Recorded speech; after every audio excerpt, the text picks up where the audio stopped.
El día de hoy tenemos al médico veterinario Nicolás Re. Él es graduado de la Universidad Nacional de La Plata. Allí es jefe de trabajos prácticos de cursos de métodos complementarios de diagnósticos en el área de cardiología en la Facultad de Ciencias Veterinarias. Además, completó distintos cursos en la especialidad de cardiología en diagnóstico por imágenes. Como docente, participó de numerosos cursos de posgrado dictados por el Servicio de Cardiología de la Facultad de Ciencias Veterinarias. Él se desempeña como médico en la planta del área cardiológica del Hospital Escuela de Facultad de Ciencias Veterinarias en la Universidad Nacional de La Plata, en el área de pequeños animales, desarrollando su actividad también en el ámbito privado. Además, Nicolás ha participado en publicaciones nacionales e internacionales, como congresista, dando congresos en nuestro país y en el extranjero. Hoy contamos con la presencia de Darío Vargas, es el gerente de Temistech, el cual también les va a dar un saludo y va a conversar un poco con Nicolás. Así que, bueno, cuando quieran unirse, a continuación, les doy la palabra.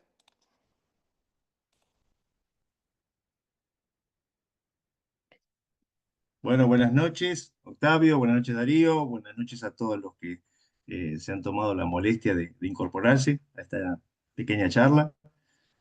Para mí es un enorme placer, yo sé que esto está más que dicho y trillado, pero es un enorme placer y una enorme alegría volver a juntarme con la gente de Temis, a quien conozco hace bastante. Así que, bueno, nada, espero que pueda compartir con ustedes algo de la experiencia personal de la práctica privada, ¿sí?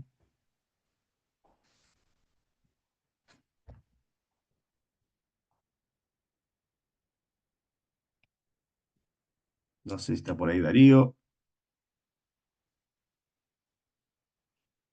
Hola Juliana, desde Ranchos. Bien. Ahí está Darío, activa el micrófono y estamos.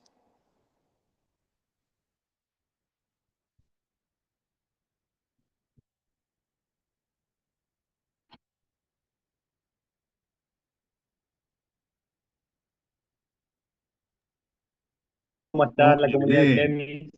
Bueno, acá están, ¿me escuchan? ¿Me escuchan? Bueno, un gusto, Nicolás. Gracias, Octavio, por la presentación. Eh, Nada, bueno, agradecerte mucho la posibilidad, la oportunidad que nos das de que formes parte de esta comunidad y, bueno, que hagas tu aporte, un webinar más que va a quedar dentro de lo que es nuestra plataforma de aprendizaje que tenemos. Bueno, yo tengo lo que comentaba con anterioridad, bueno, atrás, que con la Universidad de La Plata nosotros tenemos un cariño muy especial porque, bueno, fue la primera institución bueno, que recibió nuestros equipos, que, bueno, que nos dio la oportunidad de mostrar nuestra propuesta, lo que podíamos hacer y obviamente que recibir el feedback y todo el know-how que ustedes tenían acerca de cómo se hace cardiología veterinaria y cómo nosotros podíamos aprender de ustedes para mejorar nuestra tecnología. Así que a partir de ahí, bueno, surgió una hermosa relación bueno, que se fue alimentando con el tiempo y nosotros también usamos de modelo esa conectividad que tuvimos con ustedes, esa conexión, para poder replicarlo en muchos lugares y bueno, es así que nosotros lo que hacemos en la medida que podemos es hacer donaciones, a medida que identificamos centros de aprendizaje, de promoción, de manejo de tecnología y de cardiología y donde encontramos un lugar, sobre todo instituciones públicas, hacemos nuestro aporte, nuestro granito de arena, que es una donación eh, sin ningún tipo de beneficio a cambio, simplemente tratando de que nada, que podamos de esta forma devolver un poco lo que también la universidad y la salud pública nos da a nosotros. Entonces, de esta forma, creo que queremos de esta forma devolver esto y bueno, y estrechar vínculos y también conocer a otras instituciones y conocer a otros especialistas a lo largo y ancho de todo el país, bueno, que hasta hace unos años, antes de la pandemia, también lo pudimos hacer afuera, lo hicimos en Chile, lo hicimos en Venezuela, en México, y bueno, en algunos lugares también tenemos equipos en distintas universidades. Así que, Nicolás, muchísimas gracias de esta oportunidad que nos das de poder compartir tu experiencia y tu know-how, tu capacidad en cardiología. No, no, el agradecido soy yo. La verdad que es una Mm, alegría estar acá compartiendo este momento con ustedes. Sumando mm, algo a lo que vos dijiste, Darío, sí, nosotros comenzamos a trabajar con el equipo de Temis. eh, Recién estábamos haciendo memoria, ya por el 2010, creo sí. yo, 2011, por ahí. Eh, y desde entonces es el equipo que fuimos utilizando en el servicio. Eh, y ahora, últimamente, bueno, eso fue ayornando, como quien dice, y se fue modernizando, se fue mejorando el software, se fue Ujú. actualizando. Y ahora tenemos con uno, estamos trabajando con uno también, donación de ustedes, debo decirlo, Nobleza Obliga, de hace muy poquitito, también que está trabajando Ujú. a toda máquina ahí en el servicio Bárbaro, de la facultad. bárbaro, bárbaro, bárbaro. Así Bueno, que agradecerte, los Nicolás. agradecidos somos nosotros. En nombre del Servicio de Cardiología de la Facultad, gracias por esta participación. Bárbaro, gracias. Bueno, no sé si ya iremos empezando. Cuando quieras, Nicolás, puedes compartir la presentación y empezamos. Bien, perfecto. Bueno, buenas noches a todos. Sé que es difícil estar en una charla a esta hora de la noche después de haber atravesado toda una semana que por lo menos en mi caso fue súper intensa. Así que la participación de ustedes merece un agradecimiento especial. ¿Eh? Eh, Vamos a compartir ya la presentación. Cuando estuvimos conversando con Darío y con mis compañeros de servicio sobre qué tema abordar, qué tema tocar en esta charla, surgieron varias posibilidades, ¿no?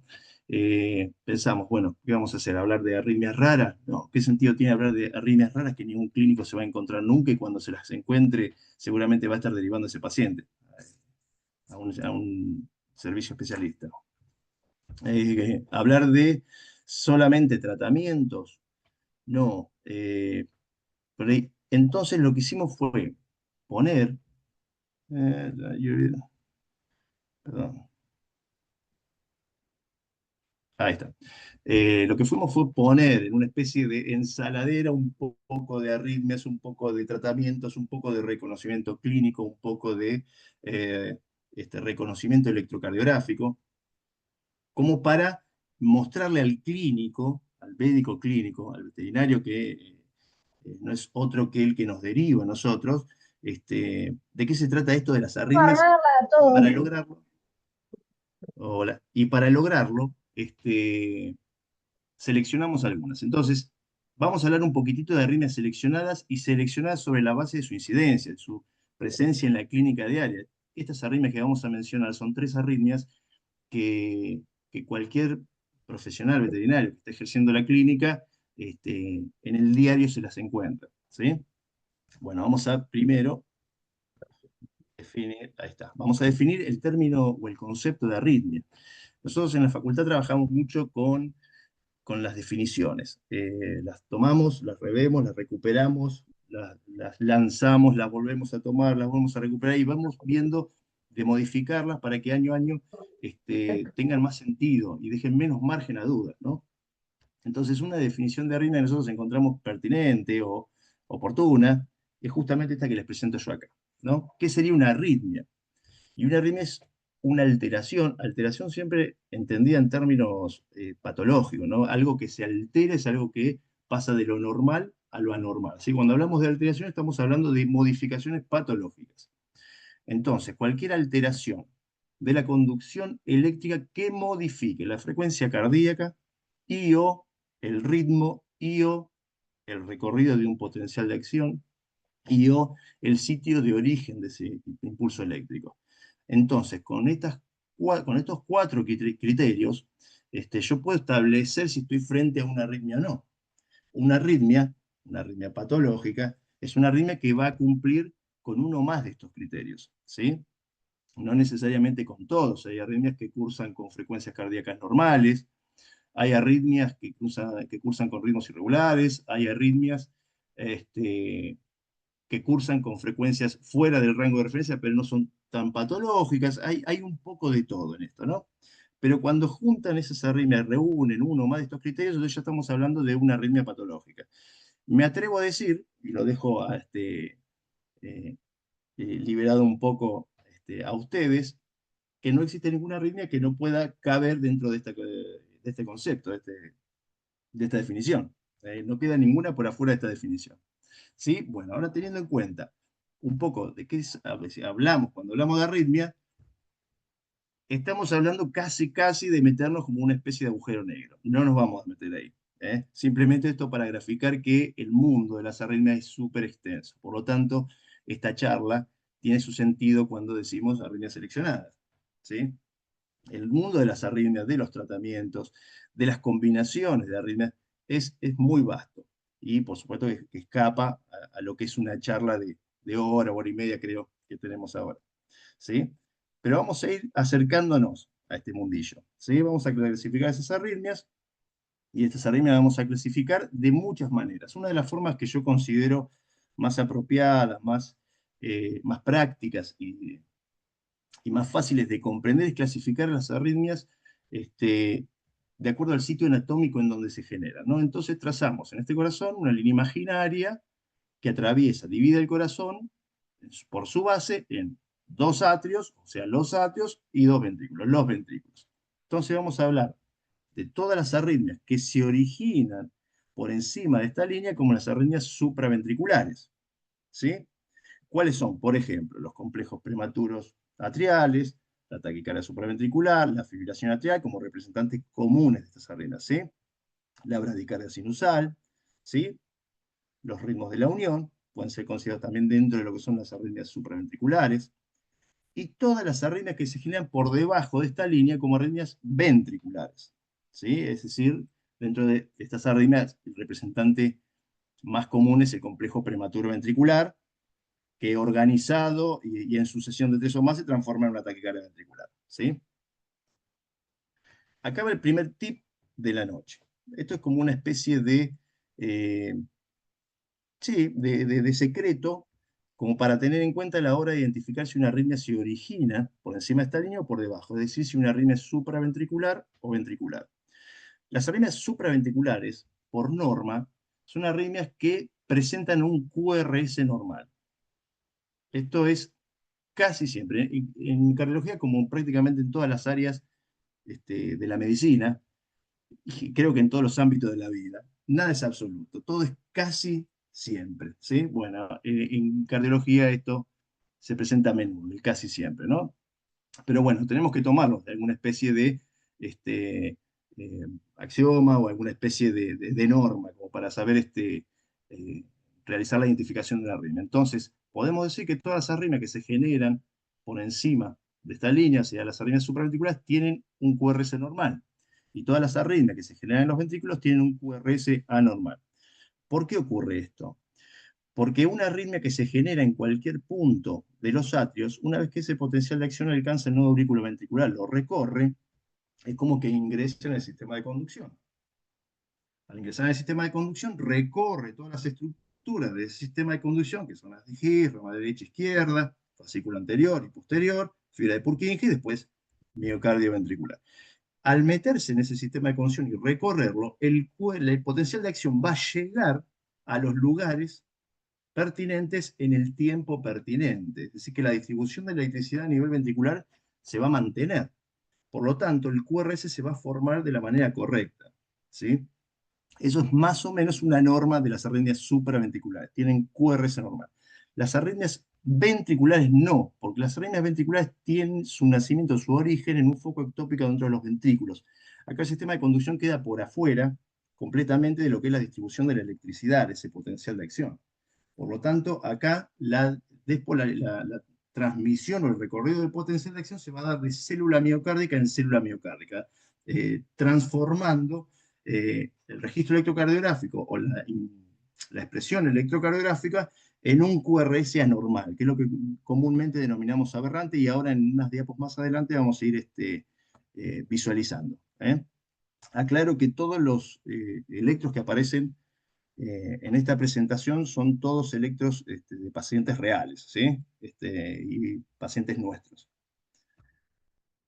Esto no es tanto una clasificación, sino es mi forma de agrupar un poco las arritmias, para empezar a comentarles de qué arritmias vamos a conversar hoy. Vamos a hablar de las taquiarritmias y las bradiarritmias. Las taquiarritmias, la taquicardia supraventricular, la fibrilación atrial y la taquicardia ventricular. Esas son las tres arritmias que vamos a desarrollar un poquitito hoy, sobre las cuales vamos a conversar acerca de su manejo terapéutico, qué opciones tenemos.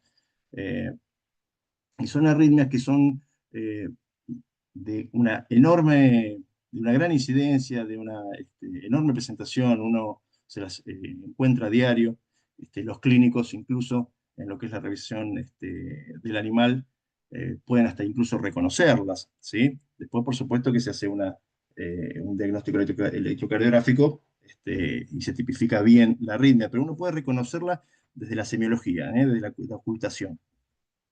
Eh, una de ellas, en este caso la fibrilación atrial, con un altísimo grado de precisión al punto tal de que es posible de que uno pueda decir, este paciente tiene una fibrilación atrial sin necesidad de hacer un electrocardiograma, ¿sí?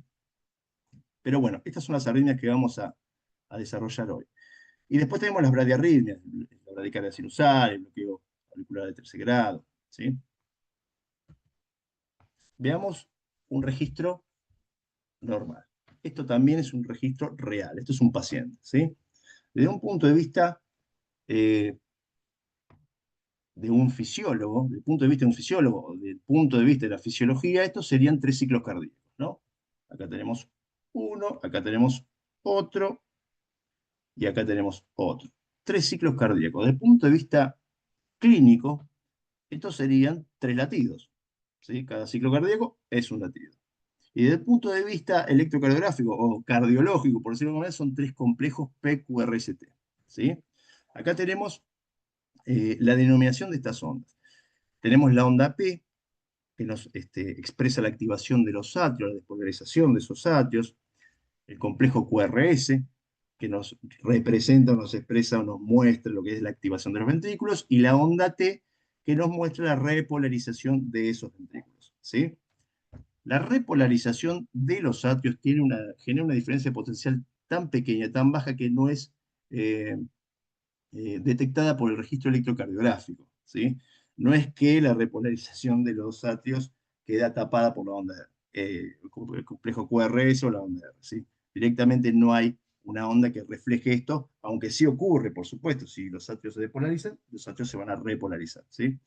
Pero bueno, esto sería entonces básicamente el reconocimiento de las ondas normales de un registro electrocardiográfico.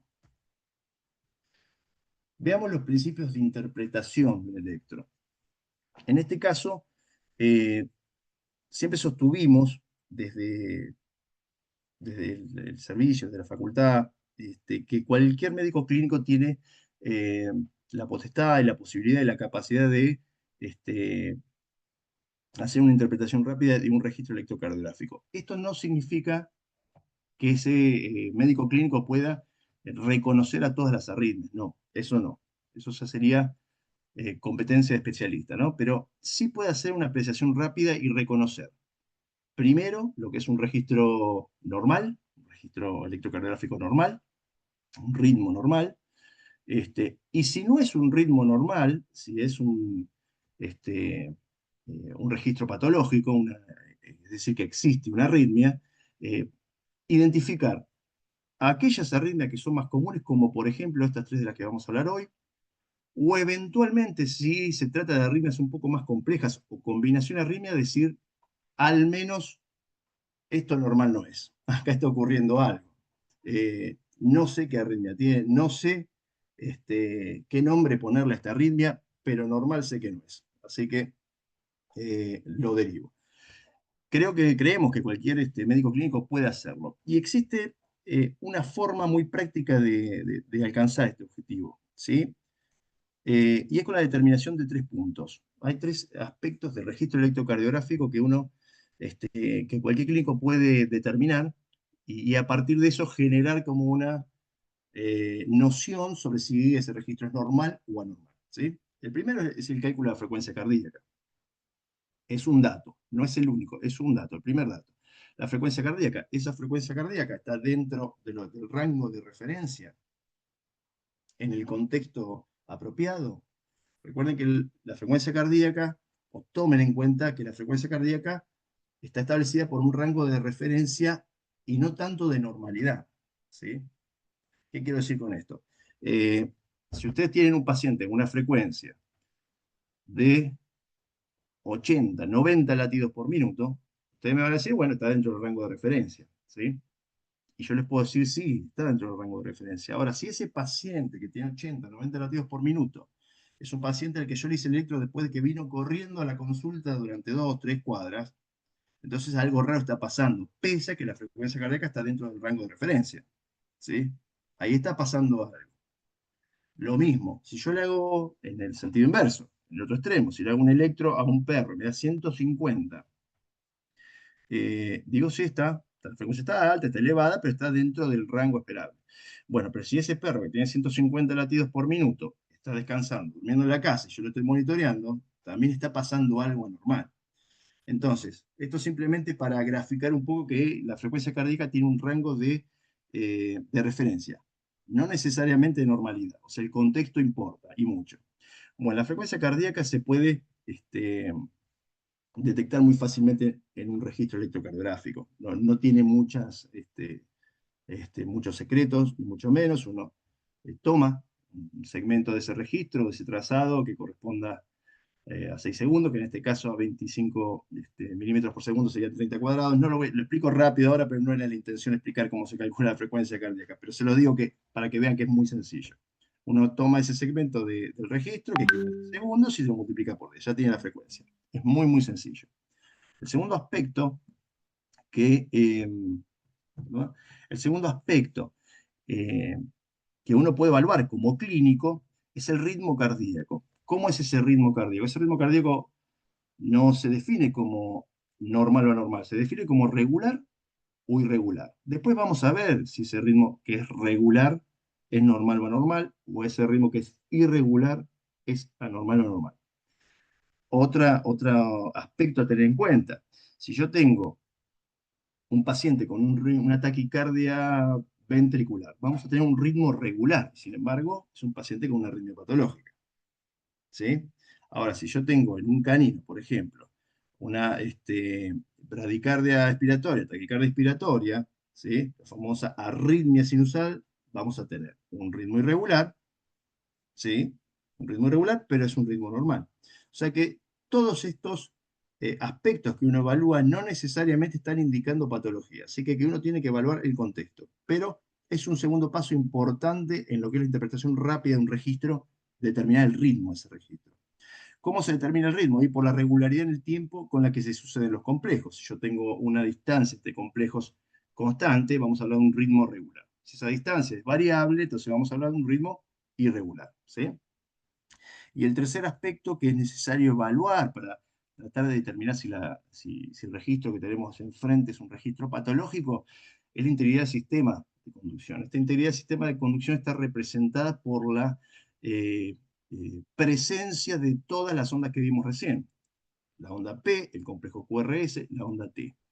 Si yo tengo un complejo PQRST, tengo la certeza de que un potencial de acción nació en el nodo sinusal y recorrió todos los componentes del sistema de conducción de la manera adecuada y en los tiempos apropiados. ¿Sí? Ahora, si yo tengo una onda P y no tengo QRS, y algo está pasando. Si yo tengo un QRS y no tengo una onda P, algo está pasando. ¿Sí? Estos tres aspectos de un registro pueden ayudar muchísimo, muchísimo al clínico a determinar lo que es un registro normal de un registro anormal. ¿Sí? Bien, acá tenemos un ejemplo, este es un ritmo sinusal. Fíjense que eh, el ritmo es regular, la frecuencia es una frecuencia normal, ¿sí? Y yo puedo identificar todas las ondas. Acá en la derivación 2, acá tengo el registro está a 25 milímetros por segundo, tengo esa preferencia. A mí me gustan los registros hacerlos a 25 milímetros por segundo, es una cuestión propia. Acá se pueden identificar bien las ondas. PQRST, PQRST, PQRST. Una distancia entre los complejos, que es una distancia constante, o sea, un ritmo regular, y una frecuencia normal. Entonces, esto es un ritmo sinusal. Si no tiene demasiado demasiados secretos, ¿sí? Esto es lo mismo, pero en un gato. Fíjense que eh, tenemos una regularidad del ritmo este, bien marcada, bien establecida, una frecuencia típica de un gato. Recuerden que los gatos siempre arriba de la camilla están con frecuencias con tendencia a ser altas, ¿sí? Es frecuente encontrar gatos con 200, 210, 220. En este caso tiene una frecuencia de 160, 170. Pero bueno, uno puede identificar también las ondas del P, QRST. Este es otro ejemplo. En este caso es una arritmia sinusal. La frecuencia es normal. El ritmo es irregular. Acá se acelera el ritmo, acá se enlentece, se acelera, se enlentece. Esto claramente lo que está mostrando es un patrón, ¿no? Este patrón es un patrón respiratorio, no ni más ni menos que una variación de la frecuencia cardíaca, en este caso por los movimientos del tórax en la respiración, ¿sí?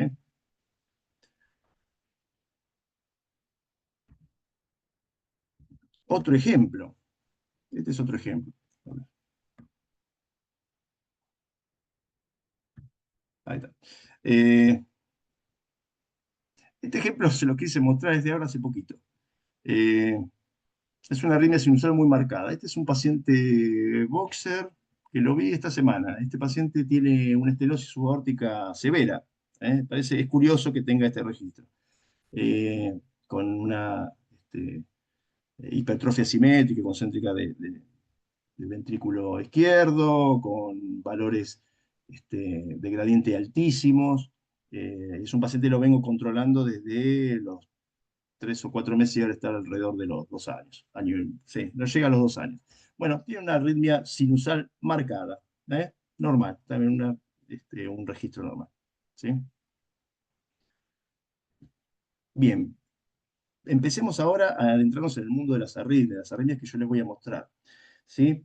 Los complejos prematuros atriales per se no son una arritmia complicada, no son una arritmia que merezca tratamiento, no son una arritmia, no representan una arritmia con impacto hemodinámico, con alguna clínica que se note, pero son como la puerta de entrada, lo que nos permite a nosotros empezar a comprender la siguiente arritmia, ¿sí? Que es la taquicardia supraventricular.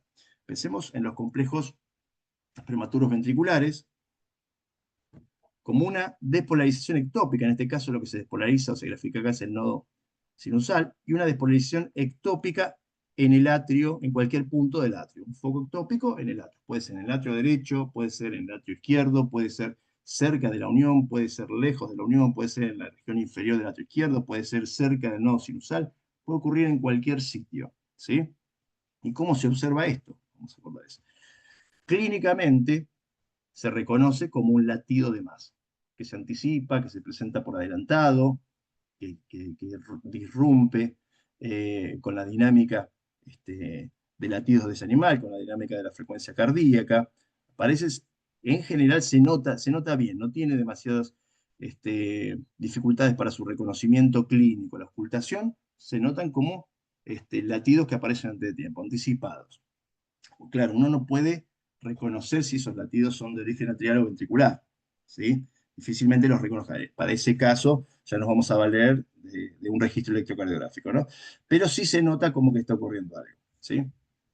Acá en un registro se ven como latidos anticipados. Recuerdan que yo les dije como primer tip que las arritmias supraventriculares cursan con QRS de configuración o conformación normal o preservada, de alguna manera preservada. Puede haber alguna pequeña modificación, como en el caso del registro de acá abajo, ¿no? Que está la amplitud un poquito alterada.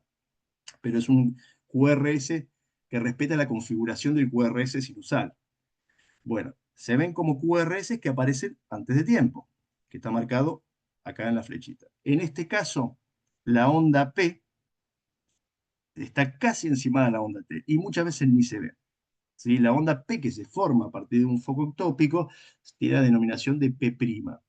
La P' es una onda P que puede, repito, verse o no verse, se forma, pero puede no verse por quedar oculta con el complejo precedente, el que precede a ese complejo prematuro. Puede tener una configuración cercana a la normal, parecida a la normal, puede tener una configuración incluso totalmente opuesta, la normal puede ser negativa, puede ser de amplitud más reducida, puede ser mellada incluso, puede tener, asumir varias presentaciones, ¿eh? Pero puede también no verse, ¿sí? Los complejos, bueno, esto es lo que ya dijimos, el QRS de conformación normal, la onda P visible oculta de configuración variable, y el ritmo es irregular, claramente irregular porque si yo empiezo a identificar la distancia entre complejos antes de la extrasístole, bueno, se va manteniendo constante hasta este momento, ¿sí? Esto ya me determina irregularidad del ritmo, o sea, el ritmo es irregular, ¿sí? La frecuencia cardíaca se mantiene sin variaciones. Básicamente se mantiene sin variaciones. Esto puede no ser tan así cuando la frecuencia de presentación de estos complejos es muy alta, o sea, significa que la frecuencia puede aumentar, pero en general estos no modifican la frecuencia cardíaca, ¿sí? Acá hay algunos ejemplos. Les repito que son todos pacientes reales, ¿eh? Acá hay un complejo que aparece este tiempo. Apareció por ahí con una amplitud mayor que el resto, pero es un complejo prematuro atrial. En el registro de abajo aparece otro acá, ¿sí? En este otro registro, aquí abajo, se observa cómo aparece este tiempo. Fíjense que son relativamente sencillos de reconocer, ¿sí? No representan mayores inconvenientes, ¿sí? No tienen impacto hemodinámico y no necesitan tratamiento, ¿sí? Sí, control y seguimiento, o sea, es una arritmia que no nos tiene que preocupar, pero sí nos tiene que ocupar, porque tal vez nos esté indicando que está ocurriendo algo a nivel estructural en el semiocardio, tal vez nos estén indicando, o por lo menos tenemos que estar preparados a que esta arritmia degenere en una arritmia peor, como una taquicardia supraventricular. O sea, la tenemos que tener presente. Eh, ¿Cómo es? No restarle importancia. Acá tenemos un registro, fíjense en este registro, a ver, voy a tratar de, cómo viene una arritmia sinusal y de repente aparece ese complejo que se ve ahí, a ver si puedo frenarlo ahora. Este complejo que aparece acá, ¿sí? Tenemos una arritmia sinusal donde yo puedo reconocer todas las ondas, PQRST, PQRST, PQRST, PQRST, y acá aparece un complejo que aparece antes de tiempo, de manera anticipada, rápidamente a la ocultación, y con una onda P negativa. Es probable que este complejo se haya originado a partir de un foco ectópico en una región inferior del atrio izquierdo. Posiblemente, posiblemente. ¿Sí? Vamos a poner de vuelta.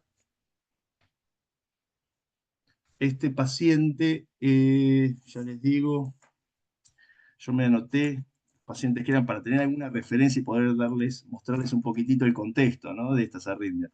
Bueno, acá bajé la amplitud, el registro.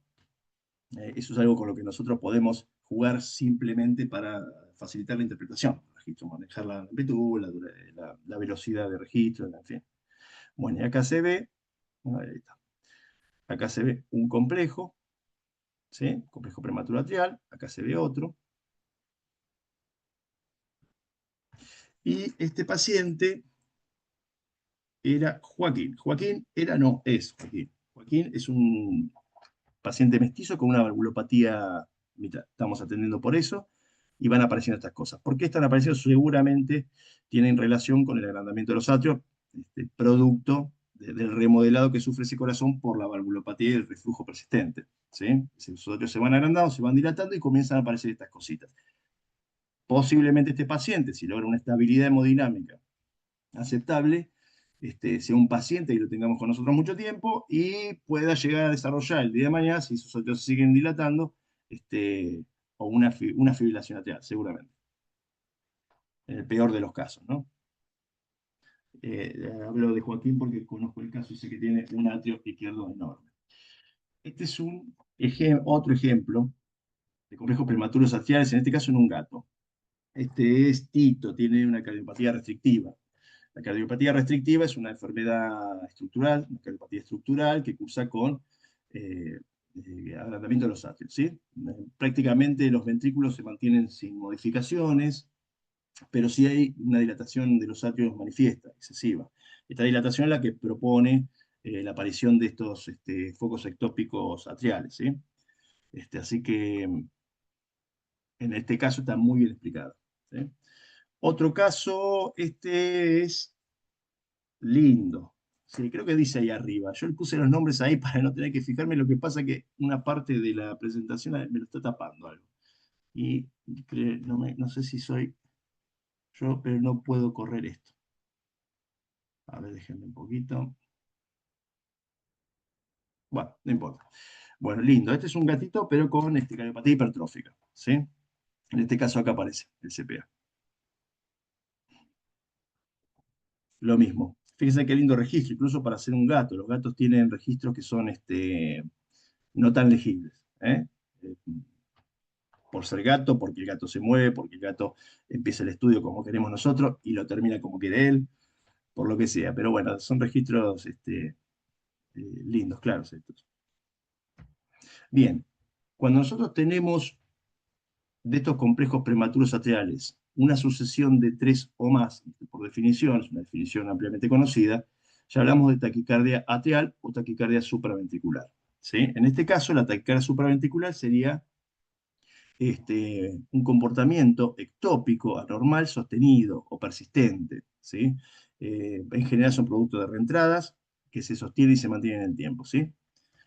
¿Cómo se ve un, una taquicardia supraventricular? Clínicamente uno lo reconocería como una frecuencia cardíaca sumamente elevada. Esta es una taquiarritmia que cursa con frecuencias muy elevadas.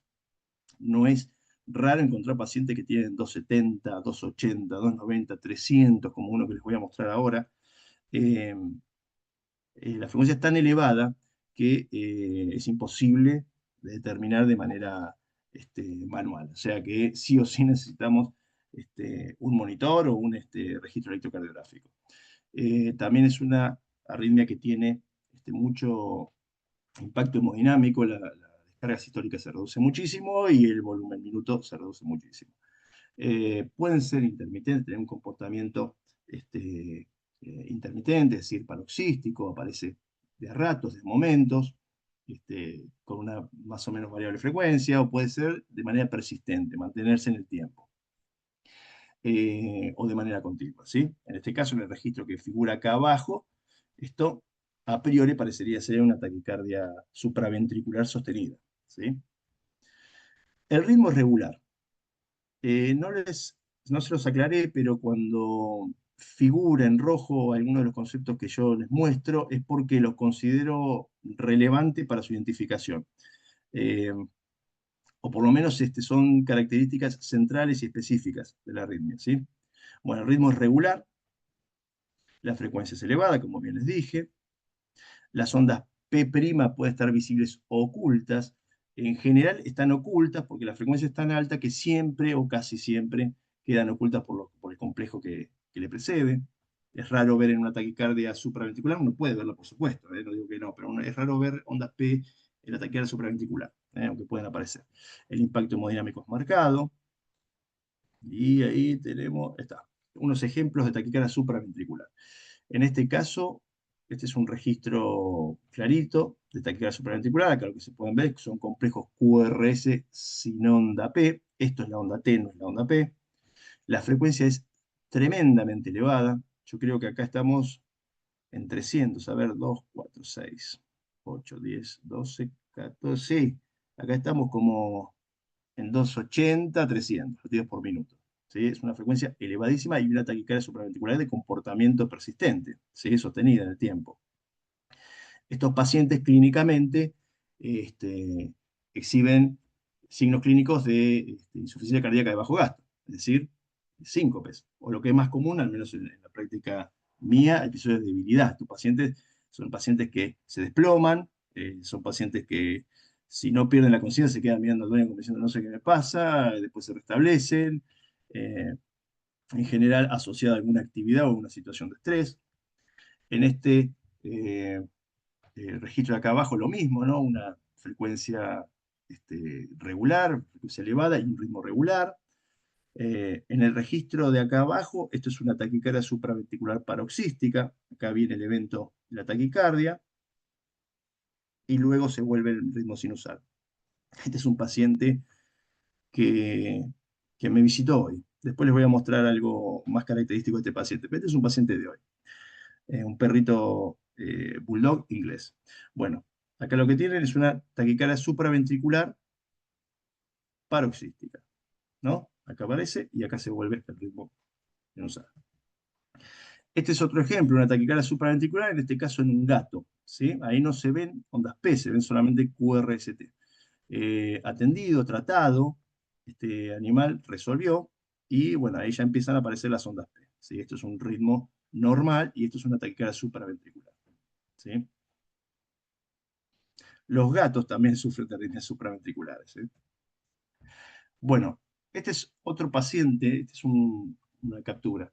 Este paciente lo vi hace poquito, era una perra, Ensa, de Dogo de Burdeos. Esta perra entró a urgencias a un centro, el centro médico veterinario, que es un lugar en el que atiendo pacientes, y es este, el centro de 24 horas, entra de urgencia, con colapso, con taquipnea, disnea, con mala tolerancia a las maniobras, le empeoraba muchísimo, y con este registro electrocardiográfico. Bueno, yo pude verla y lo intentamos todo. Es una perrita que falleció esa misma madrugada. Se intentó un goteo con una miedrona y no respondió a nada, a nada, a nada.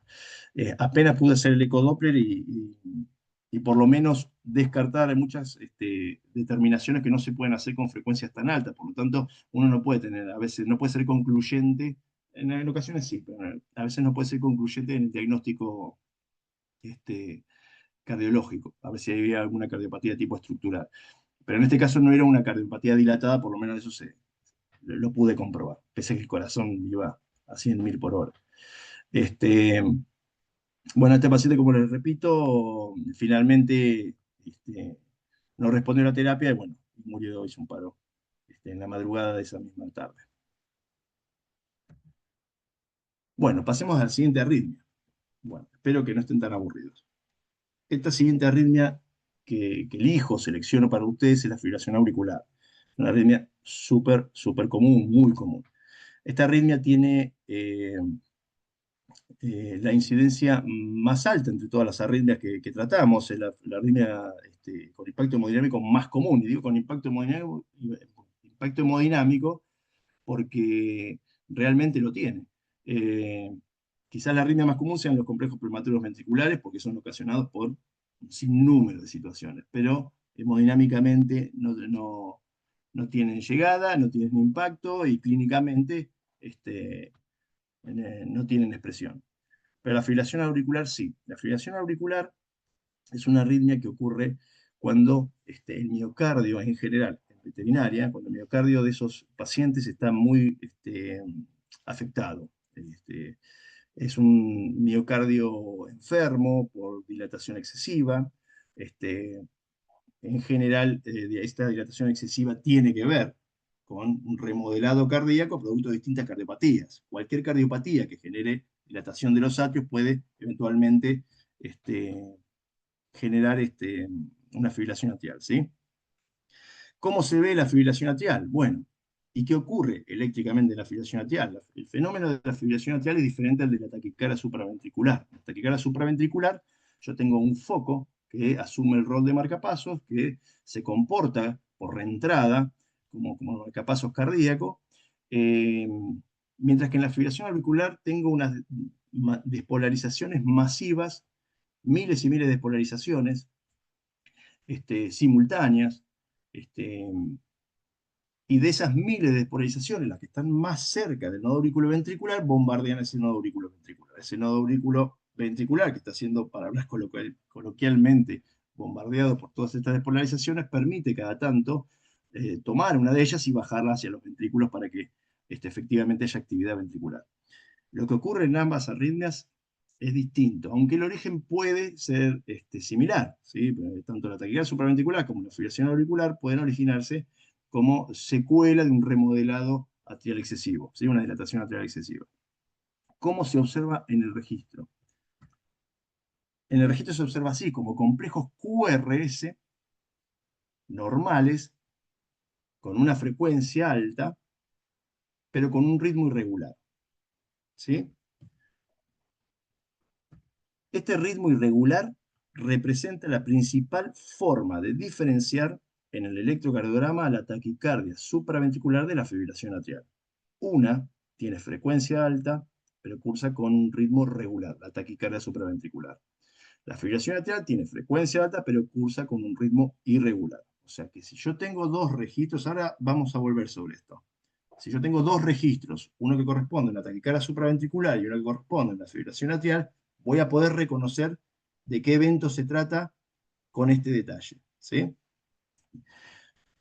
Hay ausencias de onda P. En este caso, no es que no se ven, directamente ni se forman. Para que se forme una onda P, es necesario que un potencial de acción se organice y recorra el miocardio atrial de punta a punta, de manera organizada, sincrónica, para generar una despolarización de los atrios. En este caso, eso no ocurre, porque todas las células están disparando, muchos focos están disparando simultáneamente, y estos focos jamás terminan de generar un potencial de acción que se organice y recorra a los atrios, ¿sí?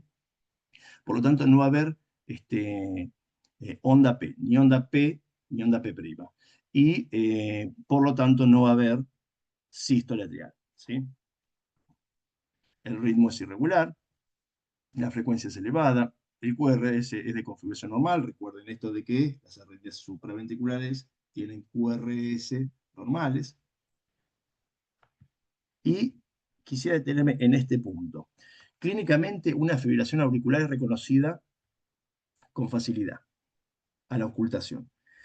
Quizás se trate de una arritmia o de la arritmia que con más altísimo grado de precisión uno puede reconocer sin necesidad de hacer un electrocardiograma.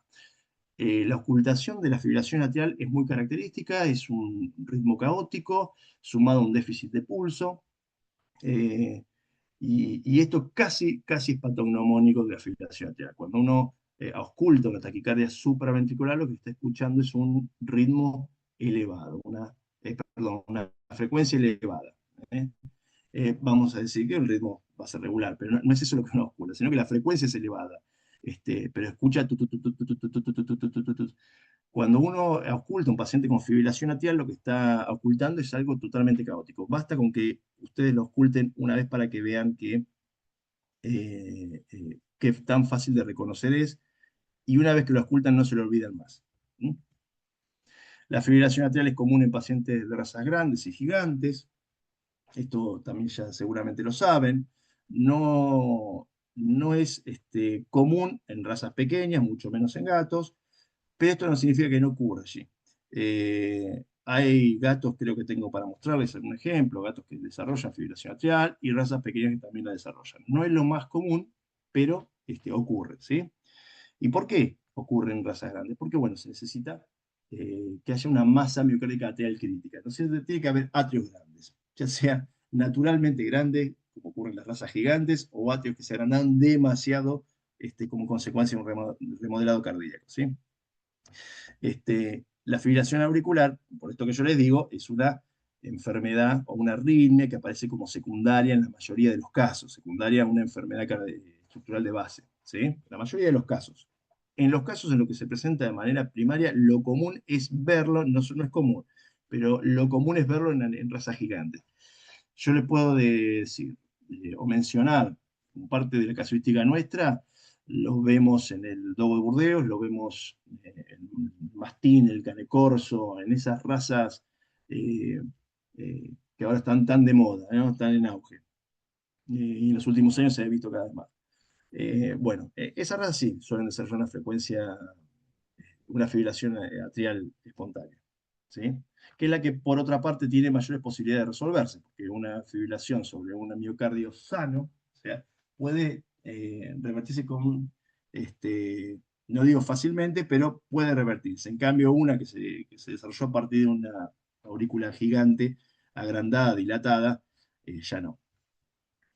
El agrandamiento severo, bueno, acá unos ejemplos de esas enfermedades que pueden cursar con agrandamiento severo, la cardiopatía dilatada, clásica, la displasia tricuspidea. La displasia tricuspidea genera una dilatación de la aurícula derecha impresionante, el conducto arterioso, cuando es importante el diámetro de ese ductus y se da el fenómeno de recirculación severo, masivo, se termina agrandando tanto el ventrículo como el atrio izquierdo, y por supuesto la degeneración valvular mitral o tricuspidia. ¿Sí?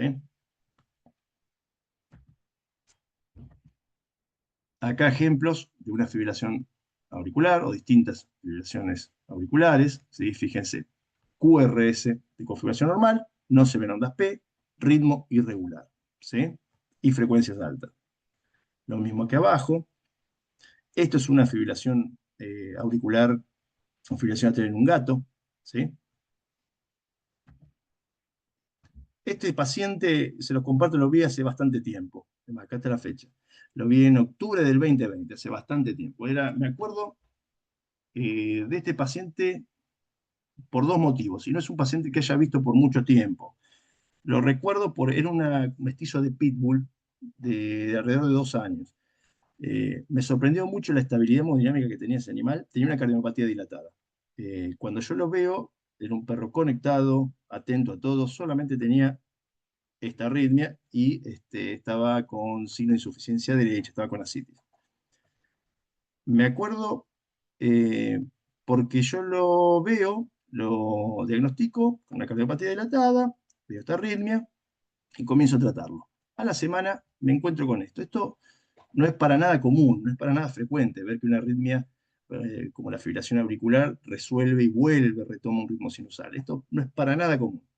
Eh, lo he visto en pocas y contadas ocasiones. En este caso se lo quería compartir a ustedes para mostrarles o trasladarles el concepto de que puede pasar. Esto es algo que puede pasar.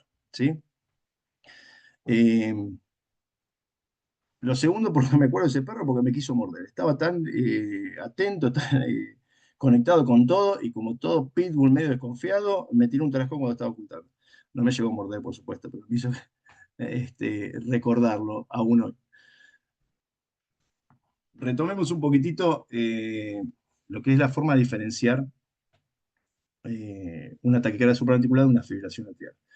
Eh, Esto es importante por dos motivos. No tanto porque el origen o la explicación electrofisiológica es algo distinta. Una responde a un evento de reentrada, la taquicardia supraventricular, la fibrilación atrial combina reentrada con automatismo normal, combina varias cosas. Pero no es eso lo que importa. Lo que importa es que una se puede romper. Romper significa que uno puede restablecer el ritmo sinusal, la taquicardia supraventricular, con un tratamiento adecuado y una respuesta adecuada. El tratamiento puede ser adecuado y la respuesta no siempre es la adecuada. Con una respuesta al tratamiento adecuada, la taquicardia supraventricular puede volver a un ritmo sinusal. En cambio, la fibrilación atrial, como por esto que yo les comento, generalmente secundaria, a un remodelado severo, excesivo, no lo logra. El objetivo de la terapia de la fibrilación atrial es diferente de la taquicardia supraventricular, ¿sí? Ahora también lo vamos a ver en un par de diapositivas más adelante. Pero veamos un poquitito cómo diferenciarlos. ¿Cómo puede diferenciar un clínico si tiene dos registros de estas características? Esto ya lo dije, lo estoy repitiendo. La frecuencia cardíaca es elevada en ambos casos.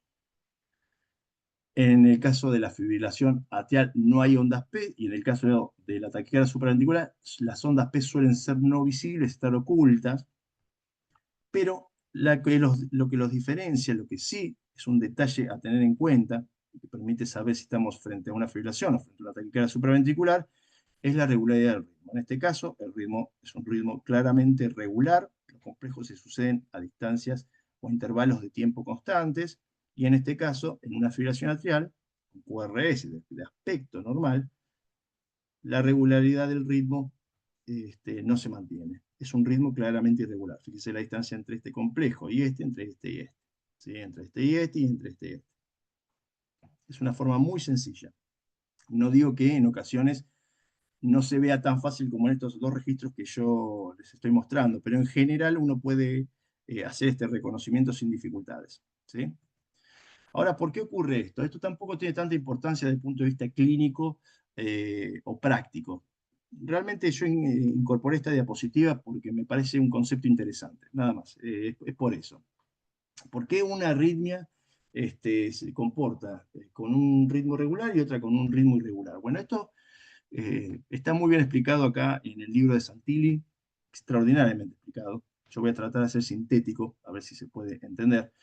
Eh, el hecho de que un potencial de acción general en los atrios baje hacia los ventrículos efectivamente va a depender de dos cosas.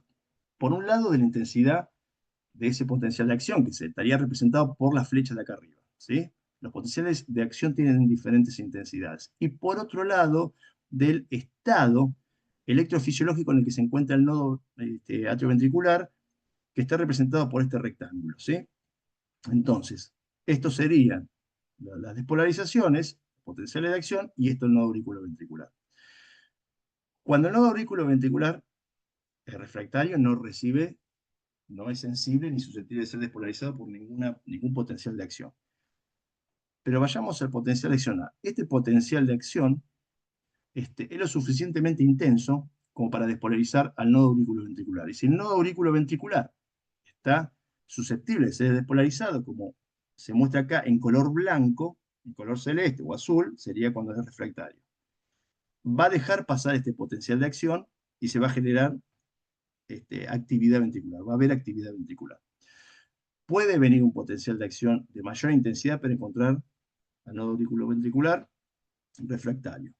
Puede venir un otro potencial de acción y encontrar al nodo auriculoventricular susceptible de ser despolarizado o sensible, pero venir con poca intensidad, no la intensidad suficiente como para despolarizarlo, ¿no? Después puede pasar esta situación. Esta situación también está explicada en Santilli muy bien. Puede venir un potencial de acción con suficiente intensidad, pero despolarizar al nodo auriculoventricular parcialmente, no lo suficiente como para que el potencial de acción descienda y recorra ya el miocardio ventricular, active los ventrículos, pero sí despolarizarlo al nodo auriculoventricular. Al despolarizar el nodo auriculoventricular puede alargar el periodo refractario. Entonces ahí puede venir otro potencial de acción con suficiente intensidad para encontrar refractario al nodo auriculoventricular, y finalmente venir otro potencial de acción y repetir lo que ocurre con el potencial de acción A, en tener la suficiente intensidad y encontrar al nodo susceptible para generar otro complejo. Esto, repito, simplemente me parece un concepto interesante para mostrar la variabilidad de situaciones electrofisiológicas que se pueden dar en la fibrilación auricular y que determinan que el ritmo sea irregular, a diferencia de lo que ocurre en la taquicardia supraventricular, donde el ritmo es ventricular. Aparentemente, el ritmo, la asociación de estas despolarizaciones, de estos complejos, la taquicardia supraventricular llega con una intensidad similar, en un momento similar, y encuentra al nodo auriculoventricular siempre sensible para recibirlo y dejar que pase hacia los ventrículos. Esto no ocurre en la fibrilación atrial. Listo, esto no tiene mucha aplicación práctica, ¿sí? Espero que se haya entendido. Estos son registros de pacientes con fibrilación atrial, ¿sí? No llego a leer el nombre que dice ahí arriba, pero bueno, me lo voy a fijar acá. Eh, Akim. Akim es un border collie. Este perro es un paciente que vengo atendiendo hace un tiempo, con cardiopatía dilatada, ¿sí? Es un paciente que, bueno, estos registros que les voy a mostrar ahora ya están con una frecuencia más o menos controlada porque pues están tratados, están con medicación. Acá se puede ver cómo el ritmo es irregular, el QRS es normal, no hay ondas P. Este es otro ejemplo, ¿sí? Otro ejemplo de fibrilación auricular. Marley, este es un mestizo con valvulopatía mitral y tricuspidia. En Marley costó un poco controlar la arritmia, hubo que utilizar un par de modificaciones en la estrategia antiarrítmica, más allá del tratamiento que tiene por su valvulopatía, pero finalmente clínicamente ha mejorado. Este es Otto. Otto es un collie. Aquí mira un border collie. Este es un collie. Y este es un collie con una valvulopatía mitral y tricuspidia fenomenal. El atrio es gigante, la relación creo que está en 2,5, 2,6, 2,7, en relación atrio izquierdo aorta. Acá lo que se puede observar en este registro, bueno, es también complejo sin onda P, la frecuencia más o menos controlada. Esto que figura acá, además de una arritmia supraventricular y una arritmia ventricular, ¿sí? Esto es un CPV, es un complejo prematuro, un complejo prematuro ventricular, originado en un foco ectópico ventricular. Pero fíjense cómo respeta, digamos, los criterios diagnósticos para una fibrilación atrial. Frecuencias altas, complejos QRS normales, ausencia de ondas P y ritmo irregular. Veamos los complejos prematuros ventriculares. En este caso, también los complejos prematuros ventriculares son complejos que no tienen demasiado impacto hemodinámico, no tienen impacto hemodinámico real. El animal ni se da cuenta que los tiene. No necesitan, por ende, no necesitan tratamiento, son ocasionados por un sinnúmero de enfermedades, tanto cardíacas como extracardíacas. Pero sí tienen tienen algún riesgo mayor que los complejos prematuros atriales, ¿sí? Por los complejos prematuros ventriculares, de repente pueden transformarse en una arritmia que nos dé dolores de cabeza, ¿sí? ¿Qué ocurre con los complejos prematuros ventriculares? Bueno, aparecen intercalados ahí en lo que es un ritmo sinusal, una arritmia sinusal, ¿y cómo se observa? Como un foco ectópico que dispara desde lo que es vamos a ponerlo de vuelta, desde lo que es el miocardio ventricular, ahí está, y aparecen como complejos QRS de conformación muy, muy alterada, ¿sí? Es esto que retomo lo que le dije al principio, ese pequeño secretito como para saber si el origen de la arritmia es ventricular o supraventricular. Bueno, en este caso es ventricular, por lo tanto el QRS va a ser un QRS muy diferente del normal, va a ser un QRS con mayor amplitud, va a ser un QRS ancho, va a ser un QRS con una onda T gigante, típico de las arritmias ventriculares. En este caso, el sistema de conducción, como les dije hoy, queda al margen de lo que es la actividad eléctrica de esos ventrículos y por lo tanto la despolarización va recorriendo el miocardio ventricular de célula miocárdica ordinaria en célula miocárdica ordinaria. Esto supone un enlentecimiento de la conducción eléctrica, por lo tanto los complejos se ven de mayor duración, ¿sí? Bueno, tiene algunas características comunes con respecto a su definición con los complejos prematuros atriales. Son complejos que aparecen de manera anticipada.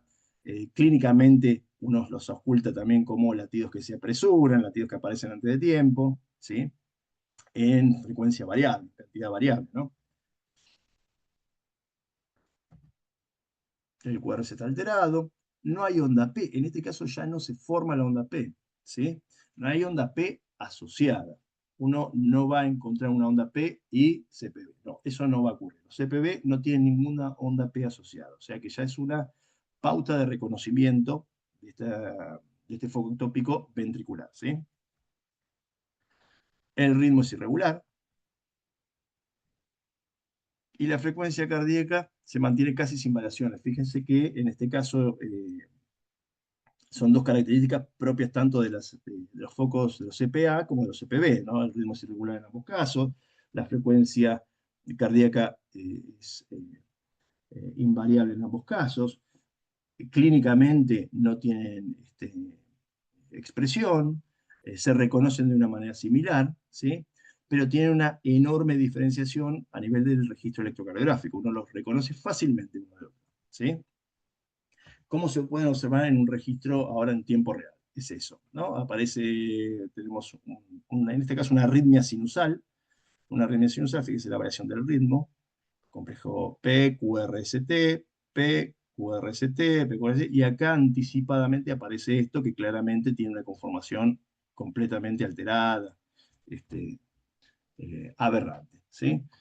A veces me niego un poco a decir aberrante porque es un término tan trillado, pero bueno, termina uno siempre refiriéndose a estos complejos como complejos aberrantes. Pero sí, la idea es mostrar que son complejos completamente diferentes. Incluso en muchos casos hasta la polaridad de la onda T es diferente a la del complejo normal, no tiene absolutamente ni punto de comparación con los complejos QRS normales, ¿sí? Otro ejemplo, en este caso una frecuencia más baja todavía, aparece un CPB ahí, otro ahí.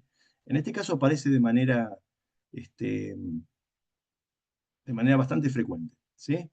El perrito anterior, a ver si no le estoy errando, el perrito anterior, discúlpenme la desprolijidad de esto, pero yo les había puesto como para guiarme, no me acuerdo mucho de los pacientes, pero no tanto de sus registros.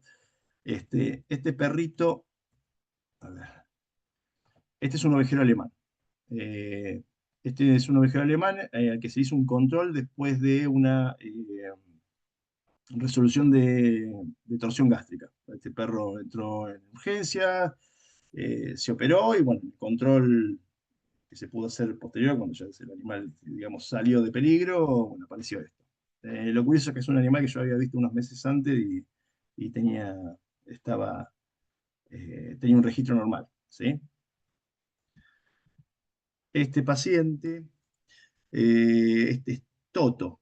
No, a ver, sí, Toto, bien digo. Toto es un paciente con una valvulopatía mitral. Sí, uno esperaría encontrar CPA. También tiene una valvulopatía mitral bastante avanzada, con un agrandamiento mitral importante. Pero bueno, en el caso de él se ha manifestado, se ha expresado una arritmia ventricular. Y bastante frecuente. Esto también forma parte del conjunto de criterios a la hora de decidir si estos pacientes se tratan o no, ¿sí?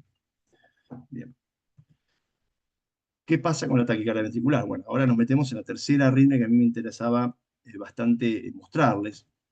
Cuando estos complejos se suceden en cantidad de 3 o más, ya estamos frente a una taquicardia ventricular. Acá son un complejo aberrante seguido de otro y otro y otro.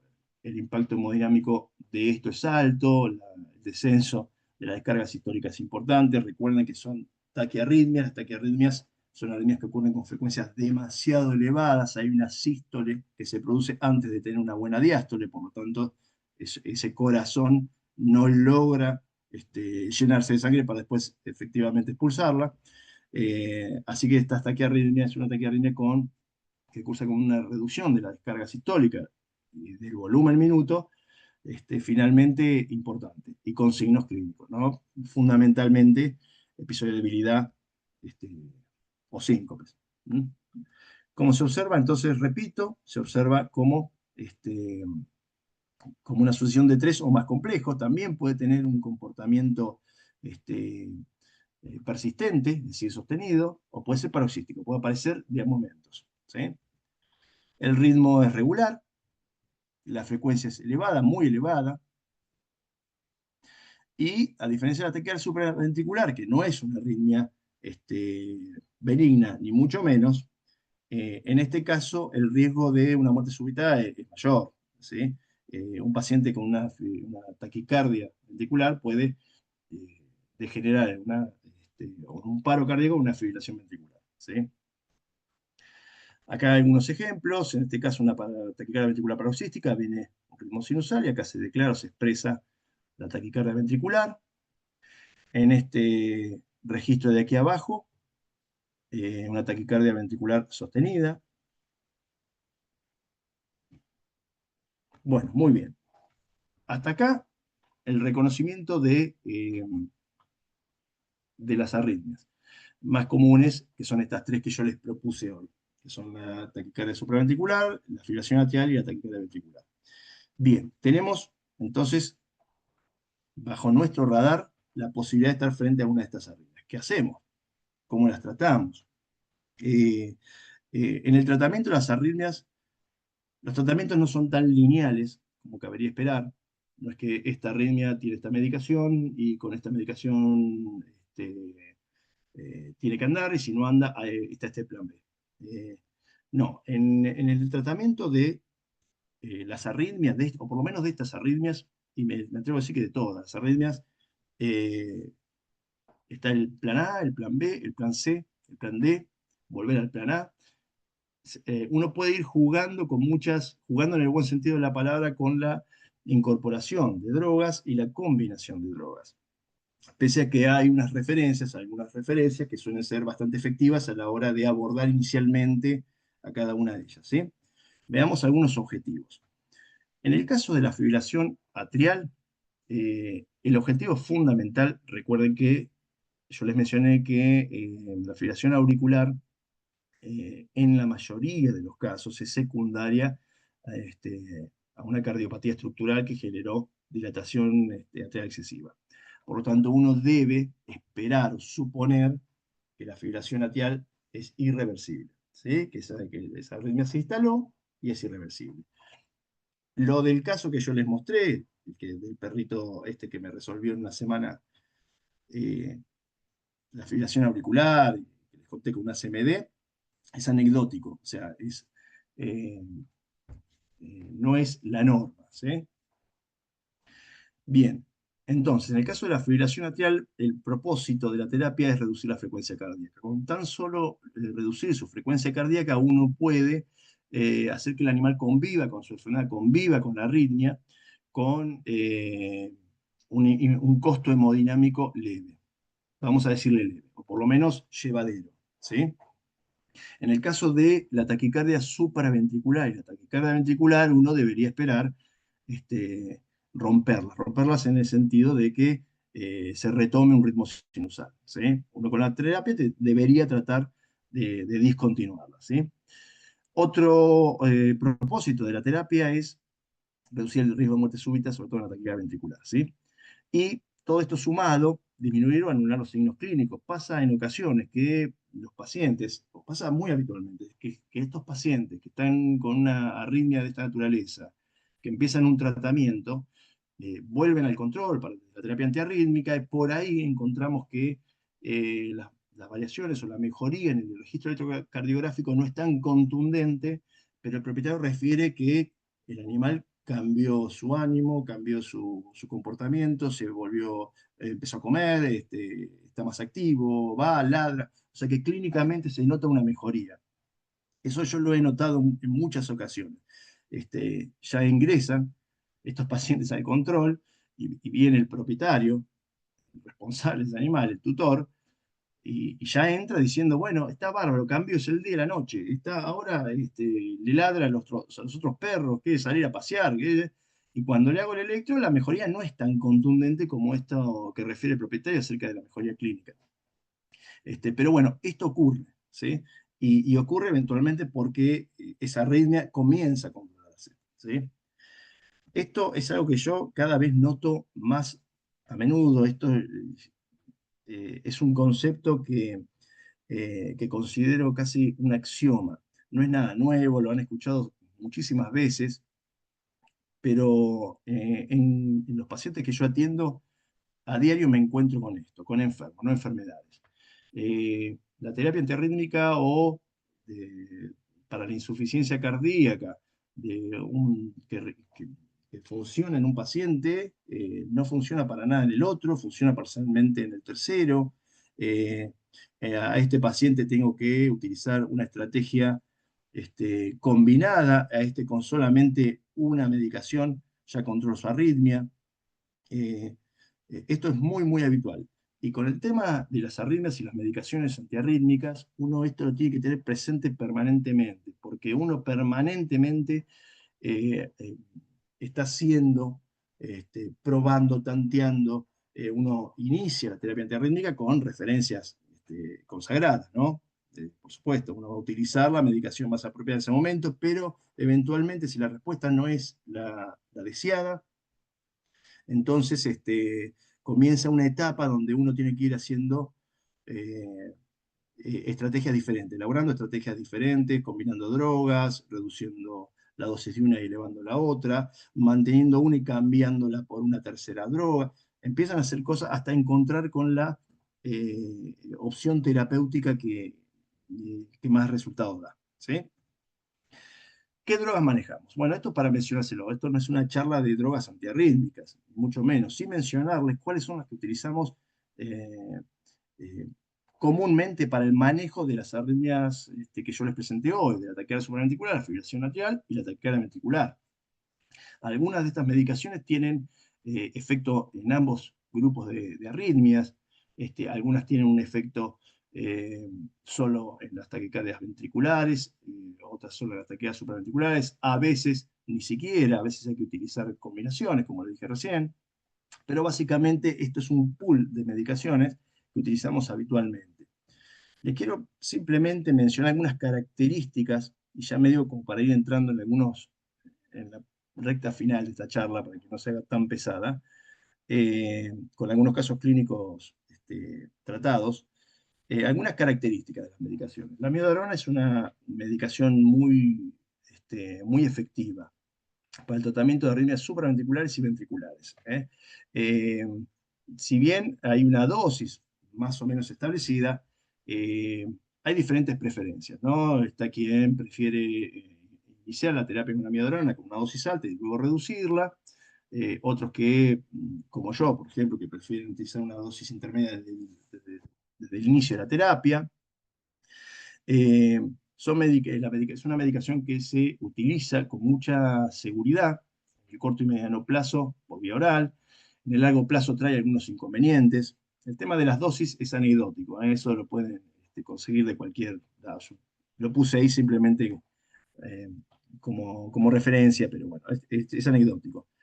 Eh, la miodarona es una medicación que yo suelo utilizar como primera elección para tratar eh, muchas arritmias supraventriculares, ventriculares, para el mantenimiento de las arritmias ventriculares, eh, y no encuentro efectos colaterales indeseados en el corto plazo. En el largo plazo, sí, el hígado suele pagar algún precio con el empleo persistente. Después tengo un comentario para hacerle sobre eh, un paciente que terminó con intoxicación con amiodarona. Eh, pero bueno, es una droga que se utiliza bastante habitualmente. Yo por lo menos lo hago y el efecto, los beneficios de su utilización, la verdad que son evidentes. Dioxina es otra medicación que yo utilizo, ahora ya no tanto, ¿no?